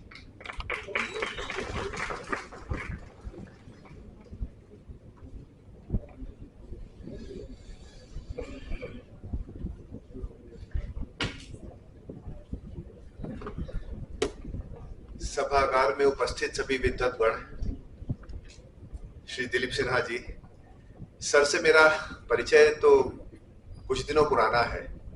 मैं इनके इंटरव्यूज लेता रहता हूं अपने YouTube चैनल पे, तो आज ये मौका मिला कि मेरे सामने उपस्थित है, तो औपचारिक इनका एक इंट्रोडक्शन पढ़ना, साक्षात करवाना होगा आपसे। एम्बेसडर दिलीप सिन्हा एक लेखक और वक्ता हैं। उन्होंने 1978 से 2014 तक भारतीय विदेश सेवा में कार्य किया। इस दौरान वे जेनीवा स्थित संयुक्त राष्ट्र और ग्रीस में भारत के राजदूत भी रहे। वे अंतर्राष्ट्रीय संगठनों और विदेश मंत्रालय में पाकिस्तान, अफगानिस्तान, ईरान प्रभागों के प्रमुख भी रहे। उन्होंने प्रधानमंत्री श्री पीवी नरसिम्हा राव के कार्यकाल के दौरान प्रधानमंत्री कार्यालय में कार्य किया। वे दिल्ली में रहते हैं और उन्होंने 2 पुस्तकें लिखी हैं, legitimacy of power, The Permanence of 5 in the Security Council, और दूसरी पुस्तक है Imperial Games in Tibet, The Struggle for Statehood and Sovereignty। सौभाग्य से पुस्तक मेरे पास है। तिब्बत के ऊपर बहुत ही ऑथेंटिक काम है, इसमें बहुत डिटेल्ड विषय है ये। अगर आप चाहें तो इसको जरूर पढ़िएगा, इससे आपकी जानकारी काफी बढ़ेगी। और ज्ञानेश्वर जी ने मुझसे कहा था कुछ विषय प्रस्तावना भी करनी थी, क्या ज्ञानेश्वर जी? तो मैं क्योंकि जो मुझे बताया गया विषय था ऑपरेशन सिंदूर, और उसके बाद दक्षिण एशिया का जियोपॉलिटिक्स एक ऐसा उभरता विषय है जो आज से 5 वर्ष पूर्व बहुत ज्यादा लोगों का ध्यान नहीं रहता था इस पे। पर अगर आज आप जैसे विज्ञान और तकनीक पढ़ रहे हैं, ये सब मिल चुका है। विज्ञान और तकनीक जो हम लोगों ने ऑपरेशन सिंदूर में विज्ञान का, तकनीक का, सैन्य बल का, सबका एक सम्मिश्रण देखा। वो समय जा चुका है जब सैन्य बल का अर्थ होता था इन्फेंट्री, ट्रेंच वॉरफेयर होता था, जहां लोग लड़ाई लड़ते थे, मरते रहते थे शारीरिक तौर पे। अब एआई का जमाना है और दुनिया आगे बढ़ रही है। इन विषयों पे सर ज्यादा बोलेंगे, मैं इस पे ज्यादा नहीं बोलूंगा क्योंकि फिर ये उस एरिया में हस्तक्षेप करना मैं नहीं चाहता हूं। मैं बहुत ही संक्षिप्त में मैं ऑपरेशन सिंदूर तक पहुंचा देता हूं कि ऑपरेशन सिंदूर की नौबत क्यों आई। मेरे हिसाब से ये कॉलोनियलिज्म का एक बाई पार्ट था। 1940 में एक लाहौर डिक्लेरेशन पास होता है जहां पाकिस्तान का नाम नहीं लिया जाता है, पर कहा जाता है कि पाकिस्तान मुसलमानों को एक होमलैंड चाहिए। वहीं से सारी साउथ एशिया में समस्या की जड़ शुरू होती है। 1947 में पाकिस्तान बनता है। पाकिस्तान को संतोष नहीं होता है इस बंटवारे से, उसे कश्मीर चाहिए। कश्मीर क्यों चाहिए? कि मुस्लिम बाहुल्य वो प्रदेश है और उनकी सारी थ्योरी जो थी जिन्ना की टू नेशन थ्योरी, वो जब तक कश्मीर भारत में था वो थ्योरी काम नहीं कर रही थी कि एक मुसलमान बाहुल्य प्रदेश एक हिंदू बाहुल्य देश में कैसे सुख और शांति से रह सकता है। उन्हें अपनी थ्योरी सिद्ध करनी थी कि मुसलमानों को भारत में सुरक्षा नहीं है, इसलिए वो आगे बढ़ते और कश्मीर का इन्वेजन करते हैं। उसको वो कहते थे अनफिनिश्ड एजेंडा ऑफ पार्टीशन, कि पार्टीशन तब तक पूर्ण नहीं होगा जब तक कश्मीर हम लेके नहीं रहेंगे। वही सेम चीज, वही सारी चीजें आसिम मुनीर ने 2025 में अप्रैल महीने में कही कि ये Kashmir unfinished agenda of partition है और इसको हम लेके रहेंगे। उसके बाद पहलगाम हुआ और ये जो पाकिस्तान की यात्रा थी चलती रही। 1965 में एक युद्ध होता है, 1947 के बाद 1971 में होता है। 1971 में जिन्ना और उनका पाकिस्तान और मुसलमानों का जो एक थ्योरी थी वो पूरी तरह से ध्वस्त हो जाती है, क्योंकि बांग्लादेशी मुसलमान कहते हैं कि हमारे लिए भाषा ज्यादा जरूरी है, मजहब बाद में आता है, पहले भाषा आती है। उस दिन पाकिस्तान ने 71 की हार के बाद ये मान लिया कि अब हिंदुस्तान को, भारत को वो सैन्य बल से नहीं हरा सकते हैं। वहां से उनका शुरू हुआ प्रॉक्सी वॉर, जो हम अभी तक देखते चले आ रहे हैं कि हिंदुस्तान को युद्धों में, छोटे छोटे युद्धों में ब्लीडिंग थ्रू 1000 कट्स, किसी के शरीर पे 1000 छोटे छोटे, बहुत छोटे छोटे कट्स दे दीजिए, व्यक्ति रक्तपात से ही मर जाएगा, उसे और कुछ करने की आवश्यकता नहीं है। दूसरा यहाँ आता है चाइना। कहने को चाइना साउथ एशिया में नहीं है, दक्षिण एशिया का पार्ट नहीं है, हिमालय के उत्तर में है, पर चाइना अपने बल के तौर पे उसने तिब्बत को हथियाया, जो सर की इस पुस्तक का जो बेस है, तिब्बत को हथियाया। और भारत और चीन जो कभी पड़ोसी नहीं थे, 1951 में पड़ोसी हो गए। तब तक भारत तिब्बत सीमा थी। इस बात को ध्यान रखिएगा, कहीं भी चर्चा परिचर्चा होती है हम उसे भारत चीन सीमा कहते हैं, वो वास्तविकता में ऐतिहासिक तौर पे भारत तिब्बत सीमा है जिसको जबरदस्ती हथियाया गया है। ये कुल दक्षिण एशिया में जो भी अशांति देख रहे हैं उस ऊपर बार की अशांति रही है। उनके अपने गेम्स चलते रहे, जैसे सर ने लिखा है इंपीरियल गेम्स, ये इंपीरियल गेम्स चलते रहे हैं और भविष्य में भी चलते रहेंगे, इन्हें रोका नहीं जा सकता है, क्योंकि ऐसा विवाद है समाप्त नहीं होता है। आवश्यकता है कि एम्बेसडर सिन्हा जैसे लोगों को आप सुने, समझें, और जैसे अचिंत में आप बता रहे थे ना कि बहुमुखी आप कार्य कर रहे हैं, तो उस बहुमुखी कार्य का ये एक बहुत ही महत्वपूर्ण अंग है। इसके आगे का जो कथन है, जो सुनना है, वो सर आपसे कहेंगे। मैं अपनी वाणी को यहीं विराम देता हूं। धन्यवाद।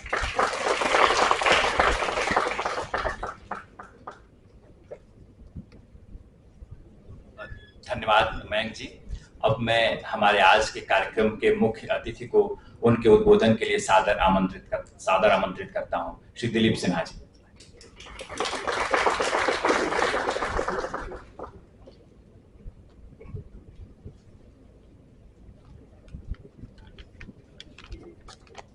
काशी हिंदू विश्वविद्यालय के सभी अध्यापकगण,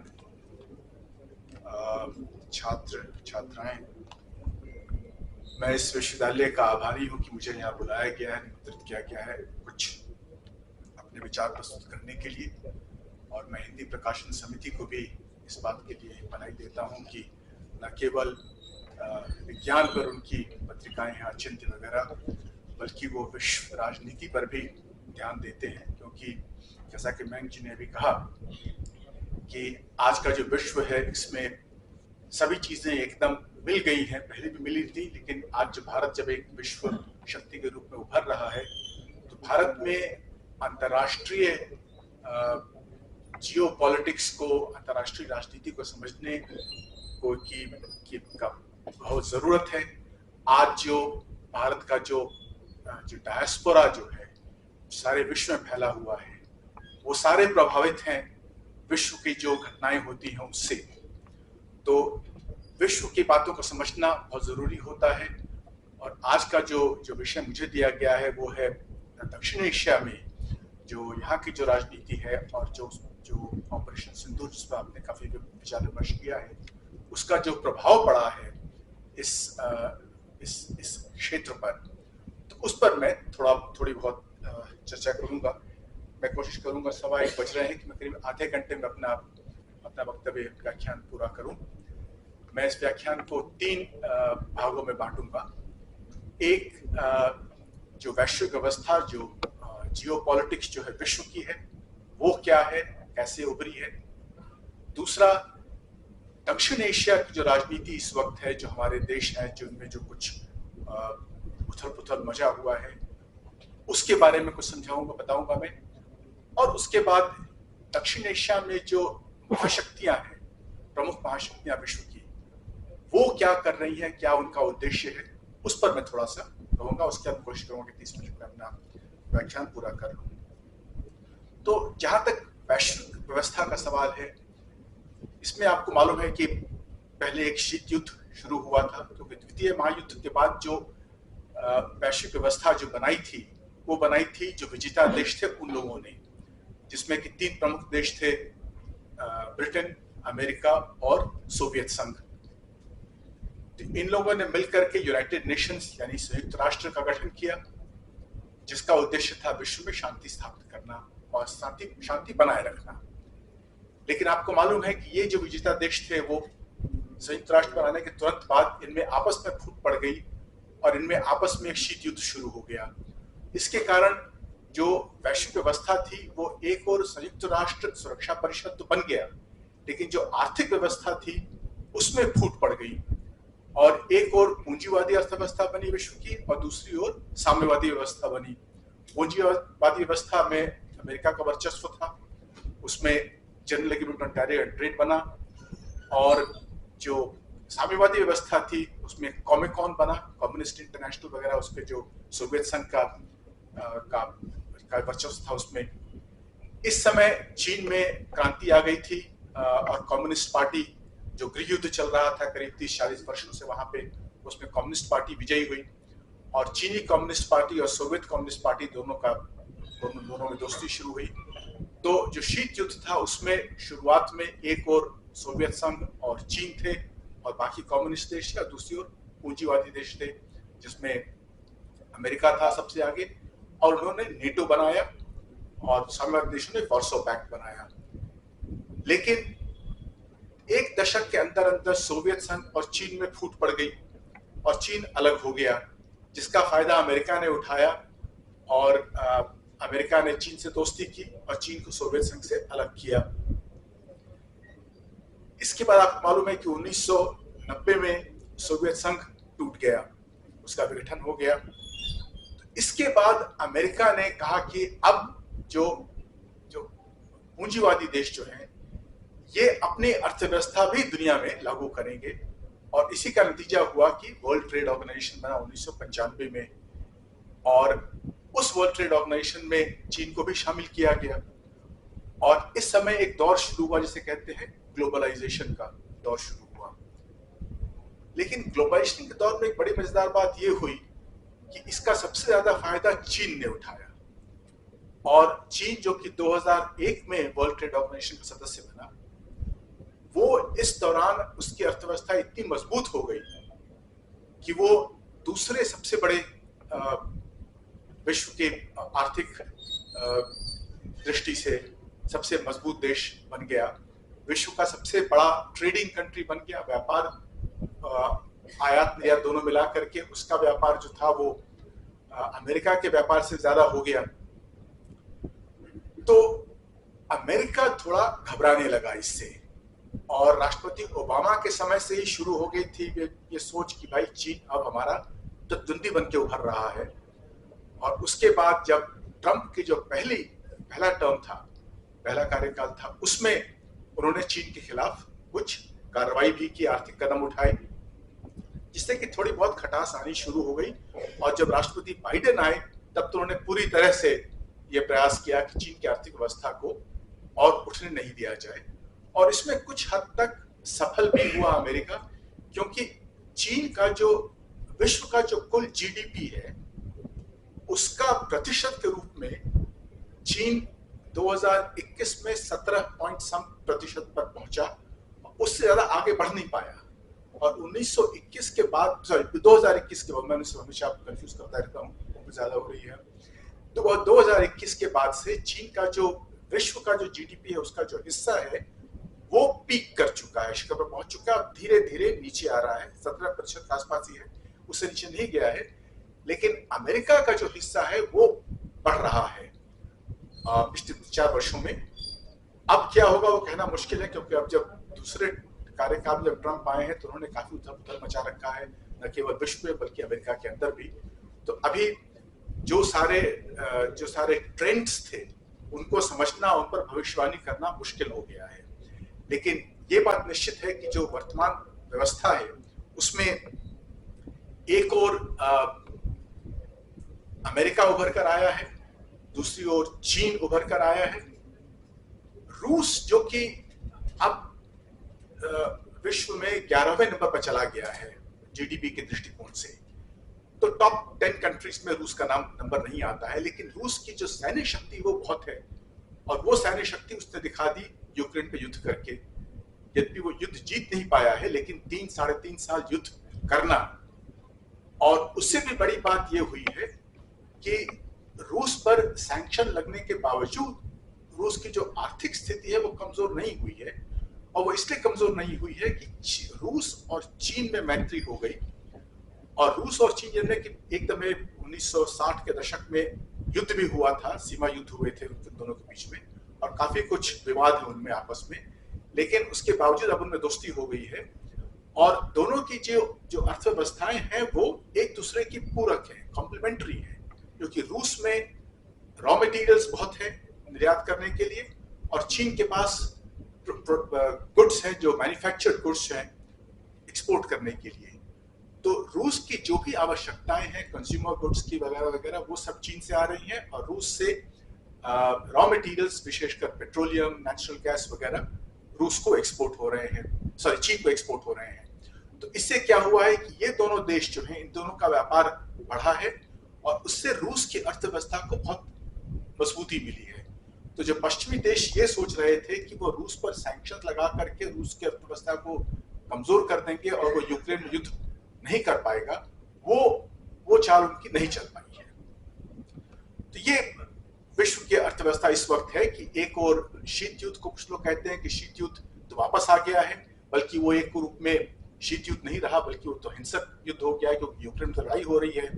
और किस वक्त ये लड़ाई भड़क जाए नेटो और सोवियत संघ के, नेटो और रूस के बीच में, ये किसी के लिए भी कहना मुश्किल है। यहाँ तक कि ऐसे कुछ पर्यवेक्षक हैं जो कि जिनका मानना है कि तृतीय महायुद्ध तो एक्चुअली शुरू हो चुका है।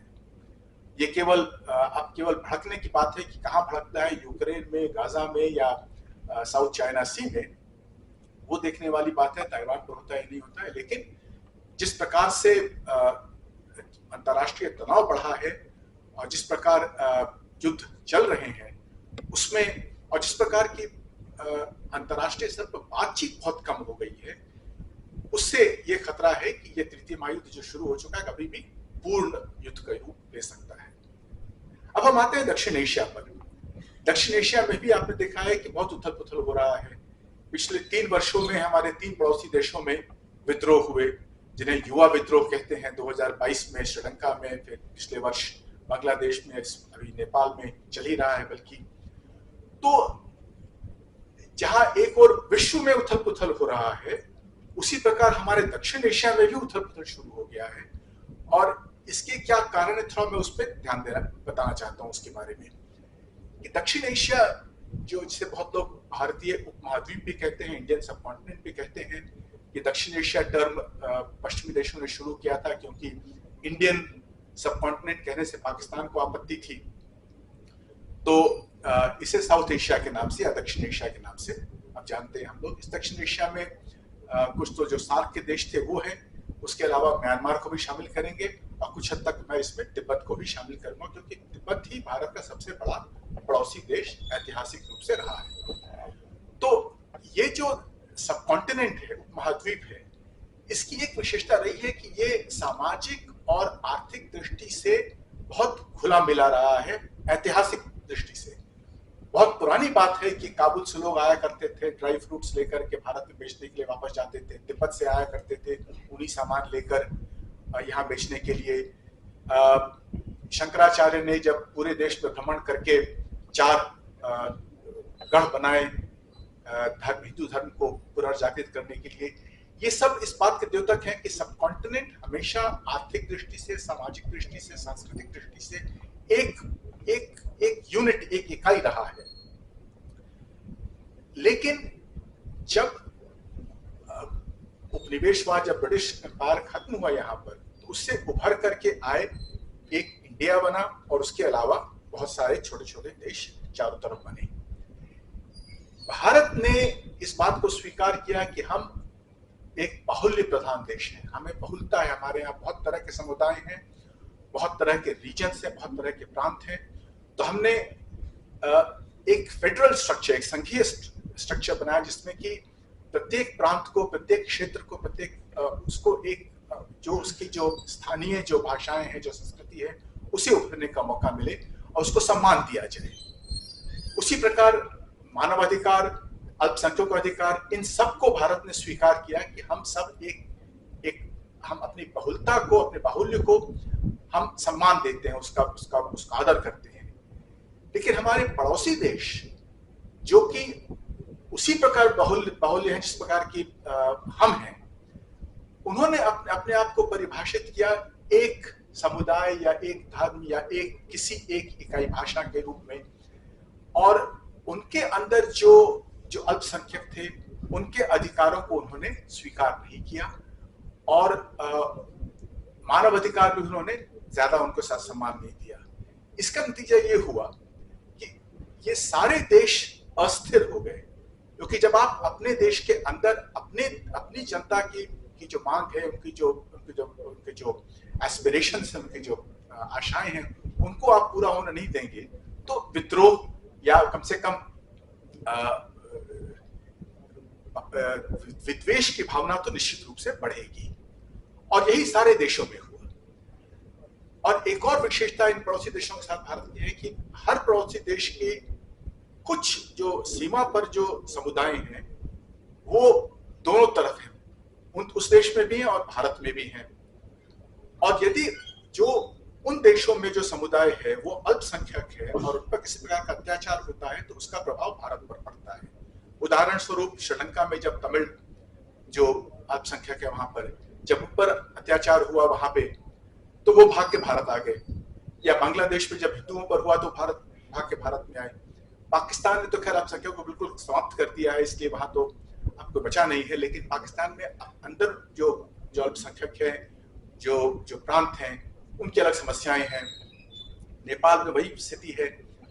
तो इन देशों में चूंकि इन्होंने अपने आप को लोकतंत्र और बाहुल्यवाद से अलग रखा, इसलिए उनके यहाँ लोकतंत्र भी मजबूत नहीं हो पाया, क्योंकि लोकतंत्र में भी हमेशा कोशिश ये रहती थी उनकी सरकार की कि हम अल्पसंख्यकों को अलग रखें और अपनी सत्ता को बनाए रखें, और चुनाव वगैरह जो है वो थोड़ा कम हो जाता था वहां पे।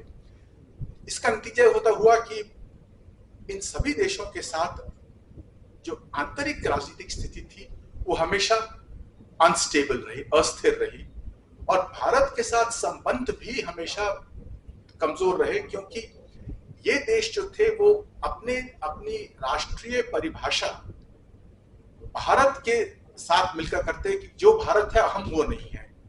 इसका जो सबसे बड़ा उदाहरण था वो पाकिस्तान का था कि पाकिस्तान में जो नेशनल आइडेंटिटी क्राइसिस है, पाकिस्तान अपने आप को डिफाइन करता है कि हम जो इंडिया नहीं है वो हम हैं। तो और ये कुछ हद तक बाकी सारे देशों में भी आता है कि वो अपने आप को भारत से अलग दिखाना चाहते हैं। भारत में कुछ लोग हैं जो समझते, वो कहते हैं कि हमने बहुत कड़ाई दिखाई, बहुत सख्ती दिखाई इन देशों के साथ, इसलिए हमारे संबंध इनके साथ अच्छे नहीं हैं।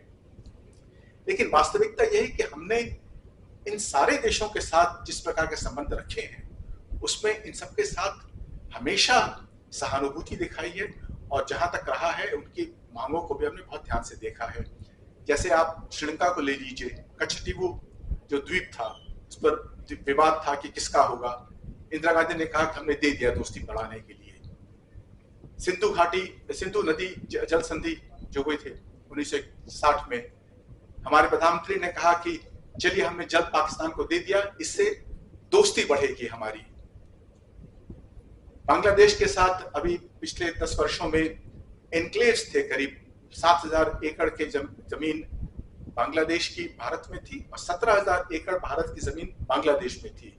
इसको बांग्ला में चिट्टमहल बोलते हैं, और ये एनक्लेव्स थे जो कि उस देश के बांग्लादेश के हमारे देश में थे और हमारे बांग्लादेश में थे।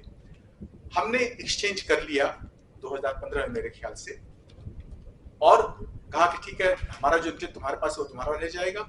लेकिन जो सबसे बड़ा एनक्लेव था अंगपोटा और दोहग्राम, ये अभी भी बांग्लादेश का चटमहल भारत में है, और हम एक कॉरिडोर देते हैं उनको ताकि उनके लोग आ सके जा सके। तो यद्यपि भारत ने बांग्लादेश को ज्यादा जमीन दी, लेकिन हमने वो जो सबसे बड़ा चटमहल जो था वो हमने नहीं लिया उनसे। बांग्लादेश के साथ जो हमारी जो समुद्री सीमा है, एक्सक्लूसिव इकोनॉमिक जोन, वो बांग्लादेश ने कहा कि हम इंटरनेशनल आर्बिट्रेशन में जाएंगे, हमने स्वीकार कर लिया। और जो विवादित जो स्तर था उसका लगभग 60-70% आर्बिट्रेशन ने कहा कि बांग्लादेश को जाएगा, हमने स्वीकार कर लिया, हमने चैलेंज नहीं किया। यहाँ आप देखिए कि जब फिलीपींस 2016 में चीन से उसने कहा कि हम जो साउथ चाइना सी में विवाद है उसे हम ले जाएंगे आर्बिट्रेशन में, जो बांग्लादेश ने किया, तो चीन ने बिल्कुल नकार दिया कि हम नहीं स्वीकार करते इसे। तो इस प्रकार आप देखेंगे कि हमने इन देशों के साथ कोशिश की कि यदि हम थोड़ा बहुत त्याग कर सकें, उनकी मांगों को मान सके, तो हमें शायद दोस्ती हो जाए। लेकिन उनकी अपनी आंतरिक व्यवस्था ऐसी थी, इतने अंदरूनी कलह थे, जिसके कारण कि वो कभी भी अपने छोटे छोटे विवादों के ऊपर उठ करके नहीं आ पाए। तो अभी भी आप देखें, जैसे अब नेपाल में जो हुआ, अब नेपाल के साथ, नेपाल को भारत ने 1950 के समय से ही फ्री ट्रेड दिया है कि नेपाली जो भी सामान है भारत में बिना ड्यूटी आ सकता है अंदर, और नेपाल के लोग भारत में आके काम भी कर सकते हैं, रह सकते हैं, काम कर सकते हैं, यहाँ तक सरकारी नौकरी भी कर सकते हैं, केवल कुछ स्तर पर नहीं कर सकते हैं। तो इस प्रकार का सहयोग पूरे विश्व में ढूंढना बहुत मुश्किल है। कनाडा और अमेरिका बहुत अच्छे दोस्त हैं, लेकिन वहां भी इस प्रकार का उदाहरण नहीं मिलता है हमें, जितना भारत और नेपाल के बीच में मिलता है। लेकिन फिर भी नेपाल ये कहता है कि भारत हम पर वर्चस्व स्थापित करना चाहता है, और वो चीन की तरफ झुकाव करता है कि चीन जाकर वहां से दोस्ती करेंगे। तो इन देशों में जो अंदरूनी जो आंतरिक जो समस्याएं हैं, वो इनकी अपनी नीतियों के कारण है, न कि भारत की नीतियों के कारण। अब बांग्लादेश में ये बात सही है कि शेख हसीना जब थी तो उन्होंने बहुत कुछ किया भारत के साथ अपने संबंध सुधारने के लिए, लेकिन साथ साथ भारत ने भी उनके साथ बहुत नरमी दिखाई, एनक्लेव्स का एक्सचेंज किया, एक्सक्लूसिव इकोनॉमिक जोन में संधि कर ली। तो इस प्रकार लेकिन शेख हसीना ने जो दमनकारी नीति अपने देश के अंदर की, कुछ जायज कुछ अलोकतांत्रिक थे, जिसके कारण कि उनमें उनके विरोध उनके खिलाफ लोग खड़े हो गए, और चूंकि उनके जो मुख्य प्रतिद्वंदी थे वो इस्लामिक संगठनों से प्रेरित थे, इसलिए अब वहां पर अब इस्लामिक संगठनों का प्रादुर्भाव हो गया है जो कि मुख्यतः भारत विरोधी है। नेपाल में क्या परिस्थिति निकलेगी अभी कहना मुश्किल है, लेकिन वहां भी परिस्थिति अभी बहुत डामाडोल है। श्रीलंका के साथ हमारे संबंध बीच में तो बहुत खराब हो गए थे, लेकिन हमें थोड़ा सा फायदा हुआ क्योंकि जो देश चीन की तरफ झुक रहे थे, क्योंकि चीन के पास बहुत ज्यादा संसाधन है, बहुत ज्यादा धन सामग्री है, जिसके कारण वो इन देशों को बहुत सहायता दे सकता है जिसका मुकाबला हम नहीं कर सकते। लेकिन चीन का जो व्यापार का जो सिस्टम है इन देशों के साथ और जो उसकी जो ऋण देने की जो नीति है, उन दोनों से उनके संबंध खराब होने लगे हैं। उसका उदाहरण मैं आपको देता हूं।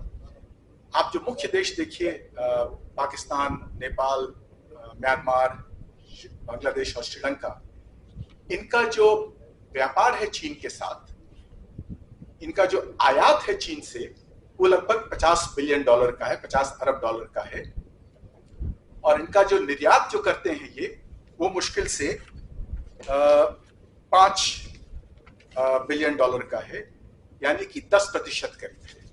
यानी ये लोग जितना एक्सपोर्ट करते हैं वो उनके इंपोर्ट का 10% ही है। भारत के साथ जो इनका व्यापार है उसका जो रेशियो है वो 23 और 6 का है, यानी करीब 1 से 4 का, 1/4 का रेशियो है। तो भारत से व्यापार जितनी भारत भी का भी जो व्यापार है, जिनसे भारत ज्यादा निर्यात करता है, आयात कम करता है, लेकिन जो रेशियो है वो कम है बनिस्बत की चीन के व्यापार से। और दूसरा, चीन जो ऋण देता है इन देशों को, वो ऋण चीन रिसाइकिल नहीं करता है, और कई जो प्रोजेक्ट्स चीन इनमें स्थापित करता है वो अंग्रेजी में कहते हैं व्हाइट एलिफेंट, यानी कि वो आर्थिक रूप से अपना पैसा जो है, उनकी इकोनॉमिक वायबिलिटी बहुत कमजोर होती है। जैसे श्रीलंका में चीन ने लोन दिया उनको, और वहां पर हम्बनटोटा में एक एयरपोर्ट बनाया और एक पोर्ट बनाया। हम्बनटोटा दक्षिणी श्रीलंका में है। श्रीलंका एक छोटा देश है, कोलंबो में पहले से एक पोर्ट था, एयरपोर्ट था। हम्बनटोटा में इतना बड़ा एयरपोर्ट बनाने, उतना बड़ा पोर्ट बनाने की आवश्यकता नहीं थी, लेकिन चीन ने बहुत पैसा खर्च किया और वो सारा पैसा ऋण के रूप में श्रीलंका पर एक बोझ बन गया। श्रीलंका उसे रिपे नहीं कर पाया, तो चीन ने कहा कि ठीक है, तुम हमें हम्बनटोटा पोर्ट दे दो। तो हम्बनटोटा पोर्ट उन्होंने 2017 में मेरे ख्याल से 99 वर्ष के लीज पर ले लिया। यही हाल पाकिस्तान के साथ भी हो रहा था। जो सीपेक जो है, central China Pakistan economic corridor, जो उत्तर से गिलगित बल्तिस्तान से होते हुए ग्वादर जाता है, वहां भी ग्वादर पे एयरपोर्ट बनाया, ग्वादर में एक पोर्ट बनाया, एक पूरा रोड बनाया जाने के लिए। उस रोड का इस्तेमाल नहीं हो रहा है। इतना व्यापार नहीं है पाकिस्तान और चीन के बीच में, और न ही पश्चिम एशिया से इतना व्यापार आ पा रहा है कि उसका पूरा उपयोग हो पाए। और उस पर लगभग 60-62 बिलियन डॉलर खर्च किया है चीन ने। वो सारा कर्ज बन गया है पाकिस्तान के ऊपर। और यद्यपि चीन ने थोड़ा सा जो ऋण था उसको रिसाइकिल किया है, लेकिन फिर भी पाकिस्तान को जरूरत पड़ गई IMF पर जाने के लिए। और चीन को एक और समस्या हो कि पाकिस्तान के बलूचिस्तान में बहुत विद्रोह हुआ चीनियों के खिलाफ, तो चीन बहुत चीनी कर्मचारी मारे भी गए उसमें। तो चीन की इस नीति के कारण चीन के संबंध इन देशों के साथ खराब होने लगे। और जब श्रीलंका ने देखा कि वो ऋण वापस करने की स्थिति में नहीं है, तो भारत की ओर झुका, और भारत ने फिर उसकी सहायता की, जिससे कि हमारे संबंध श्रीलंका से काफी सुधरे। वही स्थिति मालदीव के साथ भी हुई। नेपाल का ऋण चीन के प्रति कम है, बांग्लादेश का भी कम है, लेकिन इसलिए ये दोनों देश जो डेट ट्रैप होता है चीन का, उससे बचे हुए हैं। लेकिन चीन की स्थिति के कारण भारत, जो डर था भारत का, और अब मैं अपने तीसरे खंड में आ गया हूं कि जो प्रमुख जो महाशक्तियां हैं उनका क्या रोल है दक्षिण एशिया में, उसमें चीन का आता है रोल। कि चीन ने कोशिश की कि जो भारत के जो पड़ोसी देश हैं इनको सहायता दे करके वो अपनी तरफ ले, ताकि ये देश जो है इनके संबंध भारत के साथ कमजोर हो। पाकिस्तान तो बहुत पहले से ही चीन के साथ दोस्ती कर चुका है, तो 1962-63 के बाद से ही शुरू हो गया था। और पाकिस्तान तो बल्कि चीन का एक अंग ही मानना चाहिए उसे। और ऑपरेशन सिंदूर में हमने देखा कि कैसे चीन और पाकिस्तान एक दूसरे की सहायता कर रहे थे युद्ध में। लेकिन बाकी देश जो थे उनमें जो चीन की नीति थी वो धीरे धीरे कमजोर होने लगी। सिर्फ एक देश बच गया, एक नेपाल बचा हुआ था, जहां आपने देखा कि जब अभी कुछ दिनों पहले ही जब चीन में परेड हुआ द्वितीय महायुद्ध के विजय का 3 सितंबर को, तो नेपाल के प्रधानमंत्री जो कम्युनिस्ट हैं वो चीन चले गए, जबकि नेपाल द्वितीय महायुद्ध में शामिल भी नहीं था। लेकिन चीन के सेलिब्रेशन उनको आमंत्रित किया गया और वो गए भी वहां पर। लेकिन उसके जाने के तुरंत बाद वहां पे विद्रोह शुरू हो गया, तो चले गए वो। तो इससे चीन का निश्चित रूप से जो प्रयास था कि नेपाल को अपनी ओर खींचे वो थोड़ा कमजोर पड़ेगा। केवल एक देश है म्यांमार, जहां पर की चीन की स्थिति अभी मजबूत है। चीन की जो रुचि म्यांमार में वो सबसे ज्यादा है। एक तो है कि भाई भारत में कुछ उपद्रव मचाना, और दूसरा म्यांमार में बहुत सारे रेयर अर्थ्स हैं, बहुत सारे ऐसे मिनरल्स हैं जिनकी चीन को जरूरत है और जो चीन वहां से ले जाना चाहता है अपने देश में। तो एक चीज चीन की रुचि हुई। दूसरी रुचि अमेरिका की है।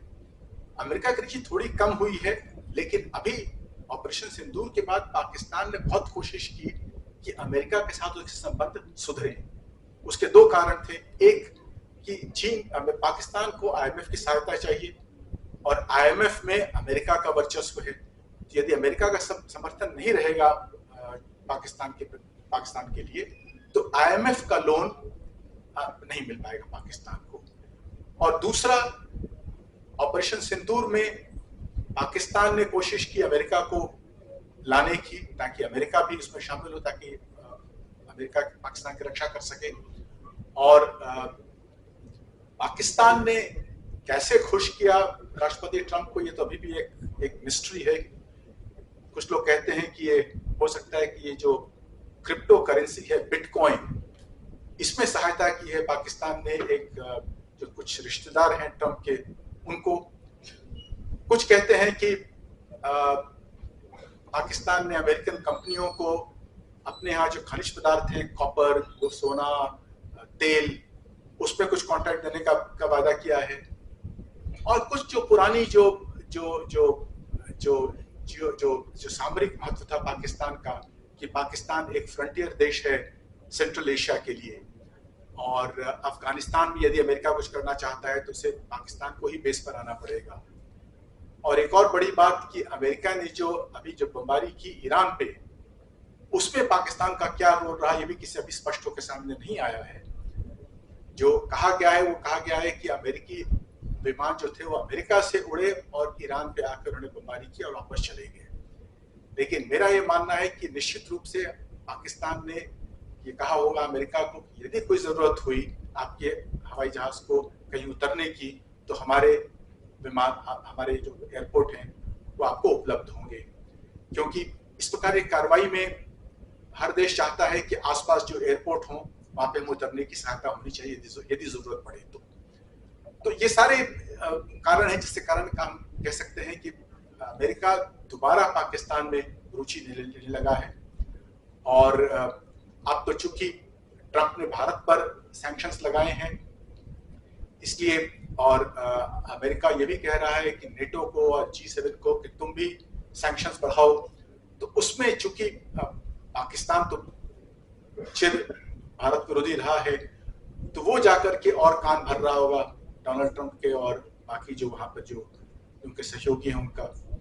तो अमेरिका की एक रुचि बढ़ी है। आपको याद होगा कि एक क्वाड नाम का एक संगठन है 4 देशों का, जो कि जिसका आइडिया जापान ने दिया था। ये 4 देश, जापान, ऑस्ट्रेलिया, भारत और अमेरिका, ये देश जो बने थे, इसका उद्देश्य था कि चीन 2012 में जब शी जिनपिंग चीन के राष्ट्रपति बने, तो उसके बाद से उनकी नीति बहुत आक्रामक रही है। तो चीन के कई पड़ोसी देश चीन से चिंतित रहे हैं, चीन की नीति से। तो उन्होंने कोशिश की है कि वो कुछ देश मिलकर के, जो चीन के पड़ोसी देश हैं, वो चीन पर एक अंकुश लगाने की कोशिश करें। इससे क्वाड का जन्म हुआ। लेकिन अब जब दूसरे काल में जब डोनाल्ड ट्रंप आए हैं, तो अब क्वाड पर भी एक प्रश्न चिन्ह लग गया है। वैसे आजकल सुनने में आया है कि शायद उन्होंने कहा है कि भारत आना चाहते हैं, वो अगर वो आते हैं तो हो सकता है क्वाड फिर से शुरू हो।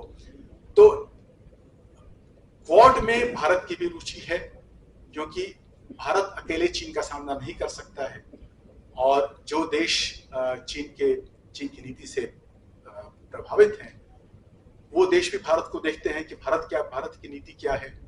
तो उन देशों के साथ मिलकर के एक सहयोग करना भारत के लिए महत्वपूर्ण है, और भारत भी चाहेगा कि क्वाड खत्म नहीं हो, उसे और मजबूत किया जाए। तो इस प्रकार ये जो दो प्रमुख महाशक्तियां हैं, चीन और अमेरिका, और भारत जो कि दक्षिण एशिया में ही है, और जो कि बहुत हद तक प्रभावित होता है कि उसके पड़ोस के देशों में क्या हो रहा है। इसमें भारत की जो नीति है अपने पड़ोसी देशों के साथ, उसमें भारत को जो दो प्रमुख देश हैं, चीन और अमेरिका, इन दोनों पर भी नजर रखनी होगी, और कि वो क्या कर रहे हैं, और उसके साथ फिर वो अपनी हितों की रक्षा करनी होगी। इसमें रूस ने थोड़ी बहुत रुचि दिखाई है, लेकिन रूस चूंकि यूक्रेन युद्ध में बहुत व्यस्त है, इसलिए रूस अभी कोई खास कुछ नहीं कर पा रहा है। उसने अभी हाल में पुतिन की एक मीटिंग हुई थी पाकिस्तान के साथ, लेकिन उसके अलावा कुछ अभी उसमें ऐसा नहीं लगता है कि रूस को बहुत विशेष रुचि ले रहा है। तो ये परिस्थिति है इस वक्त। मैं यहीं पर समाप्त करता हूँ अपना व्याख्यान कि जो उथल पुथल, जो अस्थिरता विश्व में है, उतनी ही अस्थिरता हमारे अपने दक्षिण एशिया में है, और जो महाशक्तियां जो नई उभरी हैं, चीन जो उभरा है महाशक्ति में, चीन बिल्कुल हमारा पड़ोसी देश है, और चीन की बहुत रुचि है इस क्षेत्र में, न केवल इस क्षेत्र में बल्कि हिंद महासागर में भी। और हिंद महासागर में उसने 3-4 अपने पोर्ट्स भी बनाए हैं, अपने बेस बनाए हैं। तो भारत को इससे भी सतर्क रहना पड़ेगा। तो ऐसी परिस्थिति में अभी बहुत अस्थिरता है, लेकिन इसमें एक मौका भी है भारत को कि भारत अपनी एक ऐसी विदेश नीति तैयार करे जो कि भारत की जो वर्तमान जो शक्ति है, जो एक भारत स्वयं एक शक्ति के रूप में उभर रहा है, न केवल दक्षिण एशिया में बल्कि एक विश्व शक्ति के रूप में, तो उसे हम आगे बढ़ाएं, ताकि हम दूसरों पर निर्भर न रहकर अपने ऊपर निर्भर रह करके अपनी नीति खुद निर्धारित करें। यही पर समाप्त करता हूँ।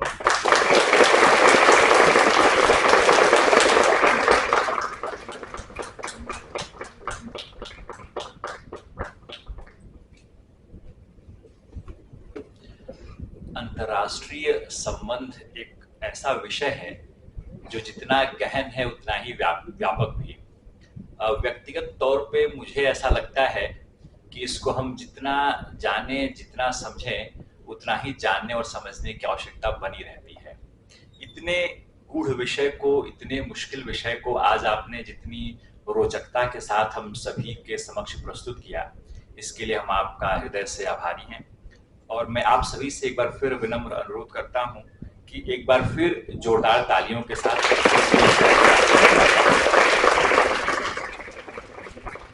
हिंदी प्रकाशन समिति ने हिंदी के प्रचार प्रसार के लिए हिंदी सप्ताह समारोह का आयोजन किया था। इसके अंतर्गत काव्य सरिता, रंगों की उड़ान, वाद विवाद, कथा सृजन तथा ज्ञान प्रभा जैसे कार्यक्रम आयोजित किए गए थे। मैं देवांश और वैदेही से अनुरोध करता हूं कि वो मंच पर आएं और इन प्रतियोगिताओं तथा उनके विजेताओं के बारे में हम सभी को अवगत कराएं।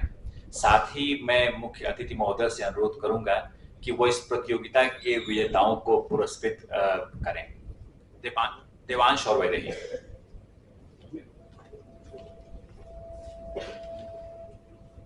सभी को शुभ मध्याह्न और हिंदी दिवस की हार्दिक शुभकामनाएं। जैसा कि हम सब जानते हैं कि हिंदी दिवस के उपलक्ष्य में हमने हिंदी सप्ताह समारोह आयोजित किया था, अन्विति जिसका नाम था। उसी के अंतर्गत हमने कई सारी प्रतियोगिताएं आयोजित करवाई थी, जिसमें कई सारे विजेताओं ने उन प्रतियोगिताओं को अपने नाम किया।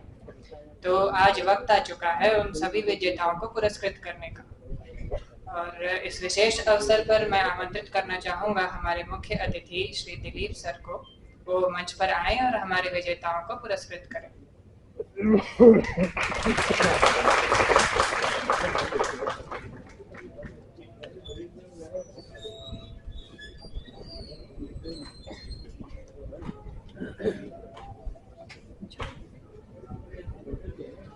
तो सर्वप्रथम बारी है ज्ञान प्रभा यानी क्विज प्रतियोगिता के विजेताओं को पुरस्कृत करने की। इसी के साथ मैं विजेताओं का नाम घोषित करने जा रही हूँ। तो ज्ञान प्रभा में तृतीय स्थान प्राप्त किया है श्यामल समूह ने। इसके प्रतिभागी हैं श्याम यादव, मोहित कुमार एवं उत्कर्ष मिश्रा। जोरदार तालियों के साथ इनका स्वागत करिए।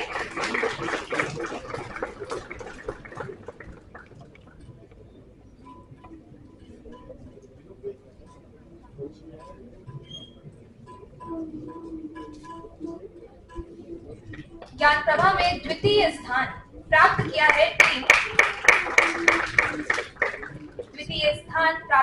टीम ट्रिनिटी ने।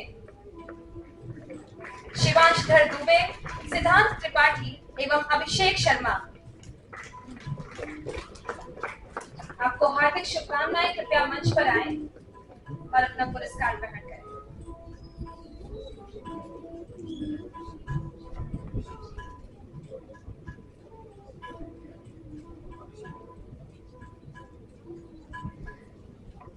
और अब बारी है उस टीम की जिसने ज्ञान प्रभा में पहला स्थान दर्ज किया और पहले स्थान पर अपनी जगह बनाई है टीम प्रोमीथियंस ने। ईशान श्रीवास्तव, अंकित दास एवं कुणाल कुमार। जोरदार तालियों के साथ स्वागत करिए इनका स्टेज पर।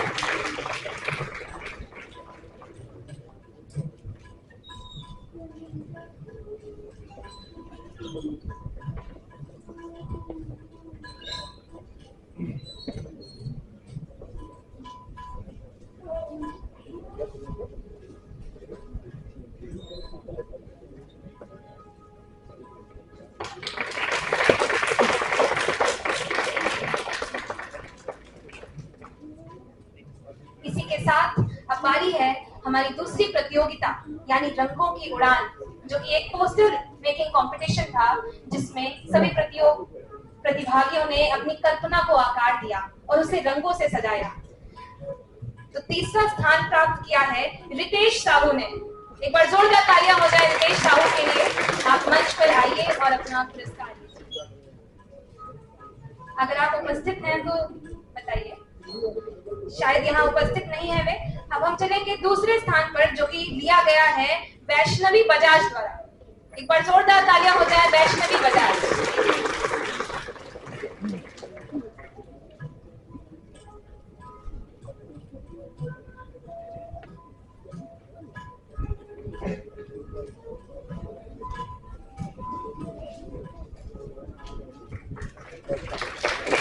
इसी के साथ जो प्रथम स्थान है वो लिया गया है कनिष्क कुमार द्वारा। एक बार जोरदार तालियां हो जाए कनिष्क कुमार के लिए।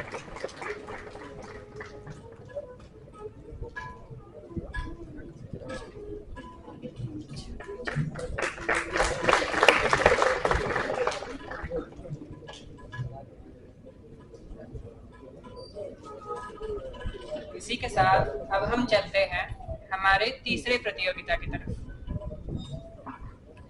तीसरे प्रतियोगिता में तीसरा स्थान 2 प्रतिभागियों ने प्राप्त किया है। तीसरी प्रतियोगिता थी हमारी काव्य सरिता। तो तीसरे स्थान पर हैं वैदेही द्विवेदी और साक्षी चौधरी।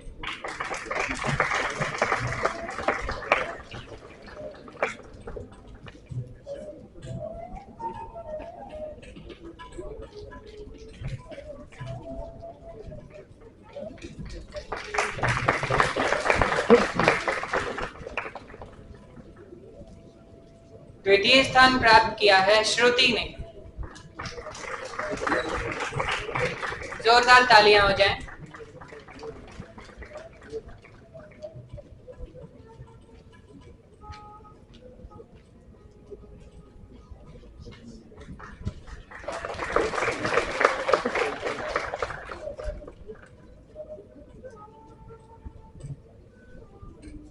प्रथम स्थान प्राप्त किया है अनाहिता दुबे ने। मंच पे आए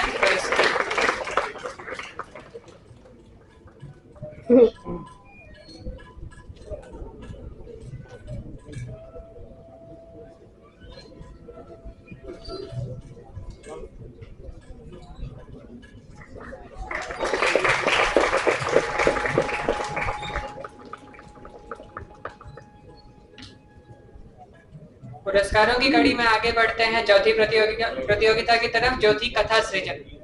इसमें हमारे प्रतिभागियों ने एक चित्र के ऊपर अपनी कल्पना के विचारों से एक कथा लिखी थी, कहानी लिखी थी। तो इसमें तृतीय स्थान प्राप्त किया है मैत्री सिंह ने।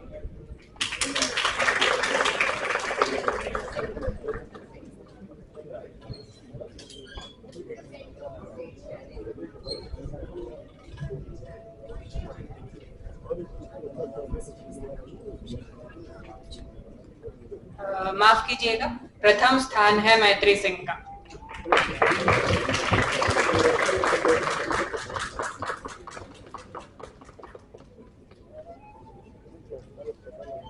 द्वितीय स्थान प्राप्त होता है अमन सिंह को।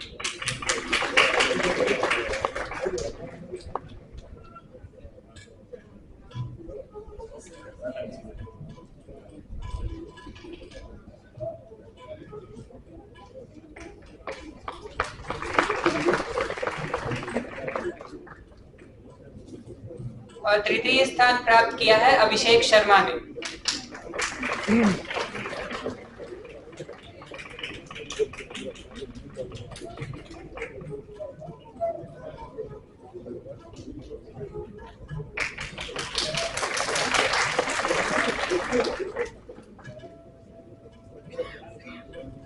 अगली प्रतियोगिता थी हमारी वाद विवाद प्रतियोगिता, जिसमें तृतीय स्थान प्राप्त किया है दीपांशी अग्रवाल और वैदेही द्विवेदी ने।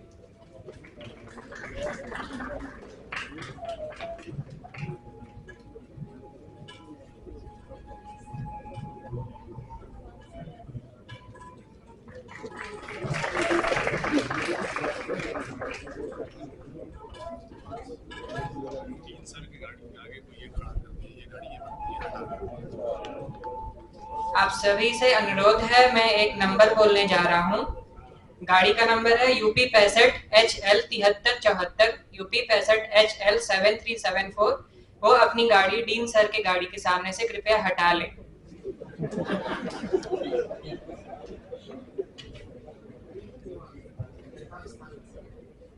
द्वितीय स्थान प्राप्त किया है वाद विवाद प्रतियोगिता में टीम नारी शक्ति से अयंतिका दास और लावण्या बिजलानी ने।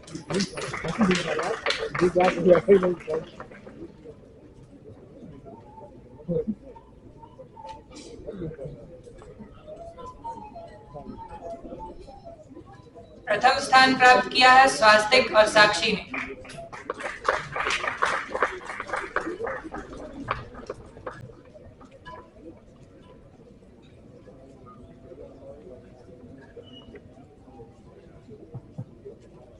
सभी विजेताओं को हार्दिक शुभकामनाएं एवं अभिनंदन। एक बार जोरदार तालियां हो जाए इन सभी विजेताओं का उत्साहवर्धन करने के लिए।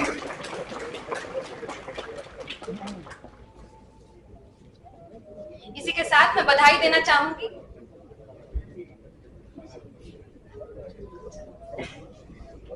और धन्यवाद प्रेषित करना चाहूंगी हमारे मुख्य अतिथि का, जिन्होंने विभिन्न प्रतियोगिताओं के विजेताओं को सम्मानित किया। और अब समय है हमारी अचिंत्य के हिंदी विशेषांक के लेखकों को आमंत्रित करने का, जिन्होंने इस विशेषांक के लिए अपनी रचनाएं हम तक पहुंचाई।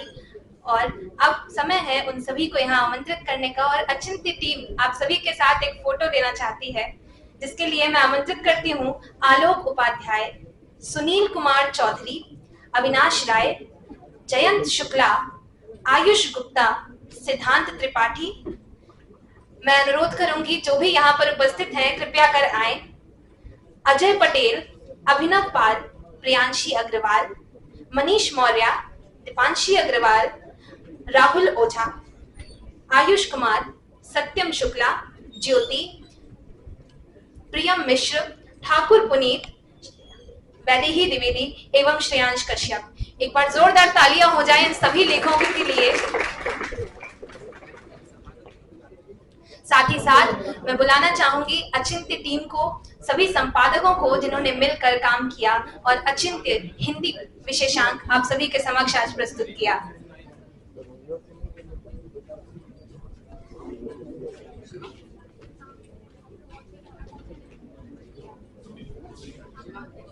एक बार जोरदार तालियां हो जाए इन सभी लेखकों एवं अचिंत्य टीम के लिए जिसकी मेहनत की वजह से आज हम हिंदी विशेषांक को आप सभी के समक्ष प्रस्तुत करने में कामयाब हुए हैं। आप सभी से अनुरोध है कि गाड़ी संख्या 3469 को भी अपने यथा स्थान से हटा के कहीं और लगा लें।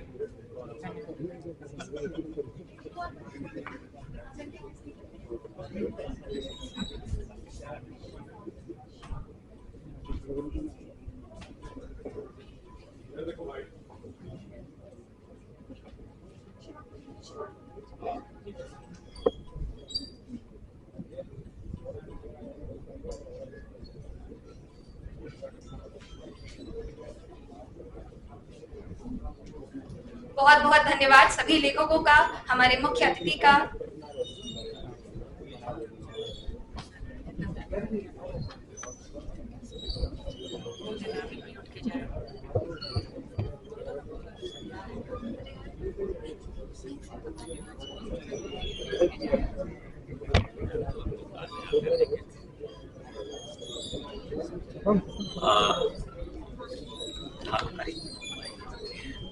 कार्यक्रम की आखिरी कड़ी में मैं धन्यवाद ज्ञापन के लिए अनुरोध करूंगा विज्ञान संस्थान के वनस्पति विज्ञान विभाग के सहायक आचार्य डॉक्टर अभिषेक कुमार द्विवेदी से।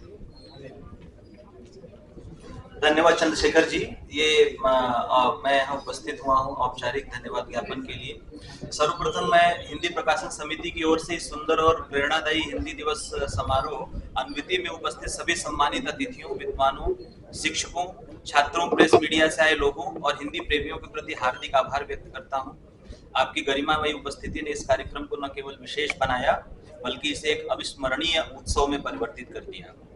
हमारी मातृभाषा हिंदी, विज्ञान और विश्वविद्यालय के संगम का यह उत्सव अनविति के रूप में आज हमारे सामने एक अनुपम मंच प्रस्तुत करता है। इस अवसर पर मैं हमारे विशिष्ट अतिथियों माननीय कुलपति प्रोफेसर अजीत कुमार चतुर्वेदी जी, भारतीय राजनयिक श्री दिलीप सिन्हा जी के प्रति विशेष रूप से आभार प्रकट करता हूं और क्योंकि आपने अपने व्यस्त कार्यक्रम से समय निकालकर इस समारोह की शोभा बढ़ाई और हमें अपने विचारों से प्रेरित किया। मैं धन्यवाद ज्ञापित करता हूं विज्ञान संस्थान के कार्यवाहक निदेशक और डीन प्रोफेसर आर के अस्थाना सर का, छात्र समन्वयक प्रोफेसर मधु तपाड़िया, जंतु विभाग के विभागाध्यक्ष प्रोफेसर सिंगरावल का, जिन्होंने यहाँ समय दिया और इस कार्यक्रम की शोभा बढ़ाई। मैं विज्ञान संस्थान के शिक्षकों professor V K Tiwari, doctor Pavan Dubey, doctor Rajnish Kumar, doctor Raghav Mishra, doctor Sadanand Pandey, professor S P Singh, professor Umashankar और अन्य सभी जिनका नाम मैं छोड़ दिया हूँ, भूल गया हूँ, उनका धन्यवाद ज्ञापित करता हूँ कि वो यहाँ उपस्थित रहे। अन्य सभी संकाय से आए हुए शिक्षकों डॉक्टर ज्ञान प्रकाश मिश्र, डॉक्टर बाला लखेंद्र जी, दंत संकाय से डॉक्टर पवन दुबे जी, हमारे सेंट्रल ऑफिस से Mayank Narayan Singh ji joint registrar, PRO doctor Rajesh Singh, APRO Shri Chandrashekhar M, photographer Shri Biram Kumar ji को धन्यवाद देता हूं जिन्होंने इस कार्यक्रम को सफल बनाने में मदद की। हमारा जो विशेष धन्यवाद है डॉक्टर दयाशंकर त्रिपाठी जी को, जिन्होंने की बहुत दिनों तक, बहुत वर्षों तक इस समिति की सेवा की, विश्वविद्यालय में रहे, अब वो सेवानिवृत्त हैं, आज यहाँ उपस्थित हैं। सर आपका धन्यवाद। चौबीपुर रेडियो से श्री अनुराग तिवारी, शिक्षक श्री अतुल जी, कृषि वैज्ञानिक डॉक्टर अखिलेश, श्री जितेंद्र जी का विशेष धन्यवाद जो यहाँ उपस्थित रहे। साथ ही मैं अचिंत्य हिंदी विशेषांक के विमोचन में के लिए सभी लेखकों, अचिंत्य संपादकों और प्रकाशन समिति के सदस्यों, मुख्य रूप से दीपांशी, वैदेही, अंशुमान, अभिषेक, निधि, शिवांग, आस्था, देवांश और साक्षी का हृदय से धन्यवाद देता हूं, जिनके अथक प्रयासों से विज्ञान की हिंदी में सशक्त अभिव्यक्ति को साकार किया गया। और यह विशेषांक हिंदी और विज्ञान के बीच एक सेतु का कार्य करेगा, जो हमारी मातृभाषा की समृद्धि को और अधिक उजागर करेगा। इस कार्यक्रम के सफल आयोजन में प्रत्यक्ष और परोक्ष रूप से योगदान देने वाले सभी प्राध्यापकों, डॉक्टर चंदना बासु, ज्ञान लैब के सदस्यों, कर्मचारियों, छात्रों और महामना हॉल के स्टाफ के हम आभारी हैं। आप सभी के सहयोग, उत्साह और समर्पण के बिना यह आयोजन संभव नहीं हो पाता। हिंदी प्रकाशन समिति के समन्वयक सदस्यों को अभी मैं आभार व्यक्त करता हूं, और अपने स्टाफ श्री अनूप जी का, जिन्होंने अनवरत रूप से इस कार्यक्रम की रूपरेखा बनाई और लगातार सहयोग दिया, इसके लिए आपका विशेष रूप से धन्यवाद। और अंत में मैं आप सभी का पुनः एक बार धन्यवाद ज्ञापन करता हूं कि आप इस समारोह में उपस्थित हुए। आपकी उपस्थिति से ही यह समारोह साकार रूप ले सका। आशा है कि अन्विति का यह प्रयास भविष्य में हमारी मातृभाषा, ज्ञान, विज्ञान के मेल को और सशक्त करेगा। और इसी बात के साथ आज के कार्यक्रम का समापन हो रहा है और जलपान की व्यवस्था है। राष्ट्रगान होगा इसके बाद। राष्ट्रगान। ओके, आप सभी लोग राष्ट्रगान के लिए खड़े हो जाएं।